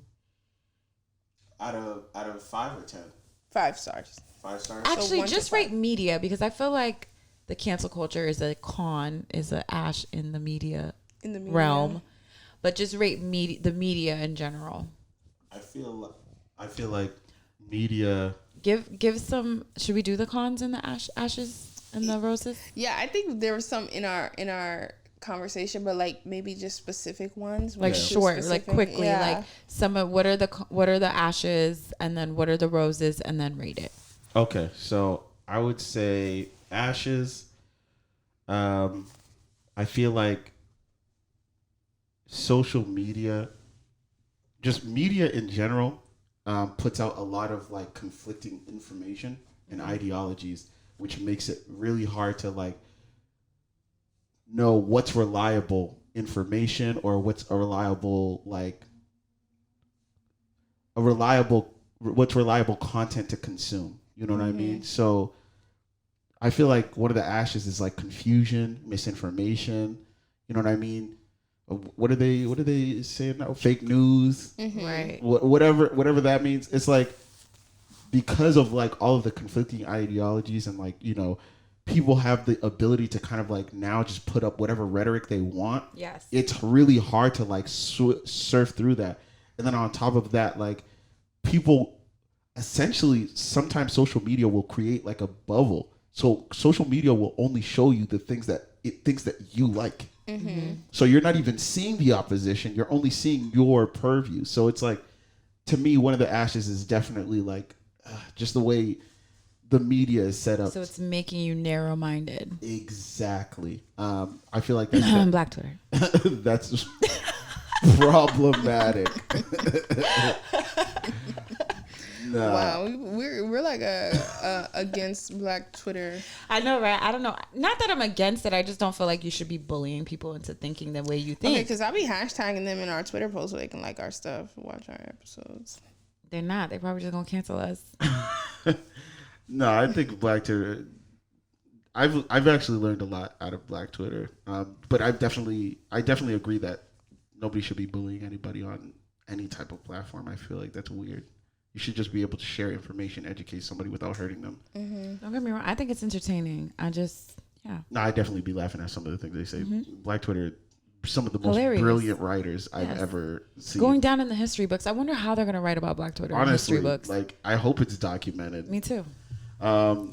So that's the ashes for me. Roses is the freedom to create. The freedom to actually come out and just create something. Like, I feel like it's a little easier now than it was back then because it felt like, no, you're right, a lot. It's a lot easier because it's like to think 20 years ago, we would not think that we could just grab a camera, get on a microphone, and then have our own show. You know what I mean? On the internet, so the world can. So the world can consume it. Now it's just like way more Mess accessible. around, get paid for it. Now people are like, do you see what I'm saying? It's build like new avenues of like freedom, and like it's ultimately enhanced what an entrepreneur is, because what an entrepreneur is now is not the same as it was 20 years ago. Right. You know what I mean? So that to me is like one of the roses. It's like accessibility to like wealth and content creation and just self-expression. So if I'm gonna rate it, I would say media as a whole, we're at like a crossroads where it can go either good or it could go bad. You know what I mean? If media kind of like stays the way it has been, where it's like it's geared towards like manipulating people, whatever, that's how it ends up. But if it heads in a direction where it's like it becomes a space for free thinkers that have constructive dialogue, where they're not bullying each other into thinking a certain way, they're actually just having open dialogue and having those conversations and learning and growing with people, then media will be like in a place where it's like a new renaissance can happen. You'll be seeing like creatives of a new brand coming from that renaissance. I truly believe that could definitely happen. If you ever listen to Gary Vaynerchuk, he's always talking about that, because he's saying like a lot of people think that, internet is bad and like, you got to protect yourself from it. But like he sees the potential in it. And I'm right there with it, where it's like, I want to be hopeful and I want to see on the side of it. So I'm going to say it's going to be a 3 out of 5. It's right there. yeah. If it can, tweak those things, if we can really figure it out, you know what I mean? Stop like trying to do these bully things and, get a hold of cancel culture, because I feel like it is necessary in certain instances, but not all. So once we get a hold of that, really figure that out, and then we start creating content and stop trying to like be better than one another. We're just trying to like exist and create, then it'll be like a 5. Yeah. Media will be a 5 stars. But right now, to me, it's like a 3 stars. Yeah, Okay. you always got to leave some room for human error. Yeah. Absolutely. You want to rate next? Sure. So my ashes would be like, I think very similar to yours, just like how media can be very manipulative and have you just believing something that isn't true. I think another ash is like, it's really addictive. It's really hard to get out of the matrix, right? So you have people who are just consuming this information just all day, and it's just like, I can imagine what are their minds like, because even me, sometimes when I get on my phone, like my day will change, my mood will change based off of what I see on my phone, like popping up on my feed and stuff like that. So I can only imagine if all you're seeing all day is like negativity. So my roles is just, the fact that I can get on here and do this, like this is pretty cool to be on YouTube and to be able to share my views on a platform that I created. It wasn't necessarily someone giving me the platform, like, here, you can talk about, like, I did this for myself, and it gives me the freedom to say whatever I want. So I would rate it, I think I would do a 3 too. I'm leaving it at 3 because I do feel like I don't want it to have too much control over my life. So I think 3. See where you're at. Yeah. Okay. Where you at? So for me, I'll start with some of the ashes. So the misinformation, big deal. It's hit me twice, solid, in a really good way. Okay, and I'm gonna be real with y'all about it. Okay, as far as like have that. Opposite information, like the first one, I'll say dating. Right. So we talked about it here on the show already. So as far as the information that we're getting from men, weirdly enough, as far as like what women should be doing with dating and stuff like that. So there's like a group, there's so many, when you were talking about like the expectations of Black women, oh my goodness, when it comes to dating, oh my gosh, like we're supposed to be soft and hard, and we're supposed to be, you know what I mean? Like fun, but serious. We're supposed to be like, but the idea of like, to approach the guy or not to approach the guy, you're too independent, like to offer to pay half of the meal. And then there's people who are like, don't at all. He wants to spend money on you. Like there's like just two completely different sides of advice. And it's like, what? So there's that. And then financially, like you have the guys on the side of save all your money. And then you have the guys on the side of don't, like what? Like treat yourself. Right. Like there's actually people who are saying like you need to be, if you're really going to be, if you're going to really make it out here, you need to have loans. Like don't ever buy a property to live in. Don't ever buy a car because they depreciate. Like there are people who think that you should never buy a car and always lease. And then there are people who are like, never lease, only buy cash. Yeah. So it's like two different sides. So that's very confusing. That's ash. Other ashes are the manipulative things. I mean, I feel like I lose myself when I get on social media. Yeah. But then there's that hard, when going on to the roses, it's like, oh, it's a place of community. I love what we did when COVID happened. The fact that we had all these little, I feel like we're so creative. Yeah. We had these lives. We found a way to be social still. I love that it does put people who are literally at their house, not going out, and they're making $10,000 a month being on YouTube. That's crazy. Like that's an opportunity for them. People overseas can be making money in that way. Artists, like Jamaican artists and Caribbean artists, the reason why we know about some of these poppin' songs and like their songs are all over the world is because of social media. So I do think that it's positive, and it has its own, its ways of being positive. And the fact that, oh my gosh, something that one of my friends mentioned to me, the fact that we have so many different communities now. Like I can literally find a community just because I like to paint or I like to play tennis or I like to, it doesn't matter. You can find that community online. So I think that that's amazing too. Yeah.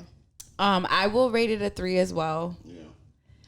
Only because right in the middle. only because it's not paying me yet. Once you pay me YouTube, I got you on your 5 stars. Okay, give me $10,000 a month. And I got you. I'm gonna sing a whole different tune. YouTube's my best friend. Right. Never let go of social media. I will go to the polls to keep that up. Right. No, I would go to the polls. No, but if they would like pay us And for you know our who's data, gonna it'd get be a rid whole of our different social story, media? Anyway, I'm just gonna I don't know what that means, but I don't know yes. what that means either. But we're not talking about politics. Wow. All right. Wow. Look at this. Wow. You know what? Our listeners, they were already like, an hour? 3 years later. Seriously. Wow. Okay. So we're going to go ahead and end off our segment. So after the rating, we usually do our quotes of the day. I will start with mine. Then I hope you do have one too, Yep. right? And then Junie will close us off like she usually does. Gonna help us drop it like it's hot in the middle of the ocean. Yes, my quote actually comes from a show that I believe was also put on the list to be canceled. Like, y'all really just trying to. I mean, 2020 is already miserable. Like, why do we have to get rid of the stuff that we love on top of that? I know. But so this comes from the Rick and Morty. I don't know why they were canceled. Was it you that was telling me? Yeah, so I'm not even sure what the status on that is, but I know like it was like the most random thing, and it was something that happened years ago. Whatever. But go ahead. I'm not gonna subscribe to that. I'm gonna keep watching Rick and Morty. Okay, get over it. They speak facts. Right. Okay. I chose this one for this media one. It says, if you spend all day shuffling words around, you can make anything sound bad. And that comes from Rick. And that's Rick media. Sanchez. That's the facts. media for you, okay? Yeah. So they have these video clips. Even I don't really trust anything I see anymore because of all the editing that can happen to switch people's words around and to, make something sound like what it's not. They could switch our words around and make it sound bad. I think that kind of like slides into my quote of the day. Okay. So my quote of the day is, where I think the most work needs to be done is behind the camera, not in front of it. That's by Denzel Washington. Yes. And it's just like you said, where it's like this, like capturing this moment is absolutely important, but what you do with this outside of the camera, behind it, like what you do with your content, that's where the real work comes in. Right. And Gotcha. it's not easy because you have to make rough decisions. Sometimes you have to look at something and be like, damn, I gotta edit this out. Like this can't make You can't it. keep it. Yeah. Can't keep this. You know what I mean? And like, it's crazy because it could either cancel you or you could go viral. Yep. Like it's you. You can make or break you, and you don't know. You don't know. Yeah. Okay, well, I picked my quote a little earlier in the conversation, and now that I look at it, I feel like, does it really apply? But you know what? It always applies. Maybe not today, but one day. I can't wait to hear what this is. So, I'm like waiting for a quote on like peanut butter or Can you something. imagine what kind of student she was in school? In high she's a school? great student. You probably had those lines ready. Like, it doesn't apply today. I know you asked the specific prompt. However, Oh man, but this is a Chinese proverb, and it says, if you don't want anyone to find out, don't do it. Okay, so I'm gonna take this to mean that whatever you do, do it with integrity. Okay, if you are willing to stand behind what you say, like we do here on Ashes and Roses, then say it. But if you're not willing to stand behind it, then keep it to yourself. right. Don't But- do it. Don't post it. Don't Yep. share it. Yep. Yep. But until then, we'll see you next time. Thank you so much, Barbatt, for coming. Of Yes. course, of course. Having this conversation with us. I hope our audience got something, and I hope that you come back. Yes. Definitely. Thank you. Thanks again for having me on the show. Yeah. This was great. Yeah. Yes. All right. Bye, y'all. Bye. Peace.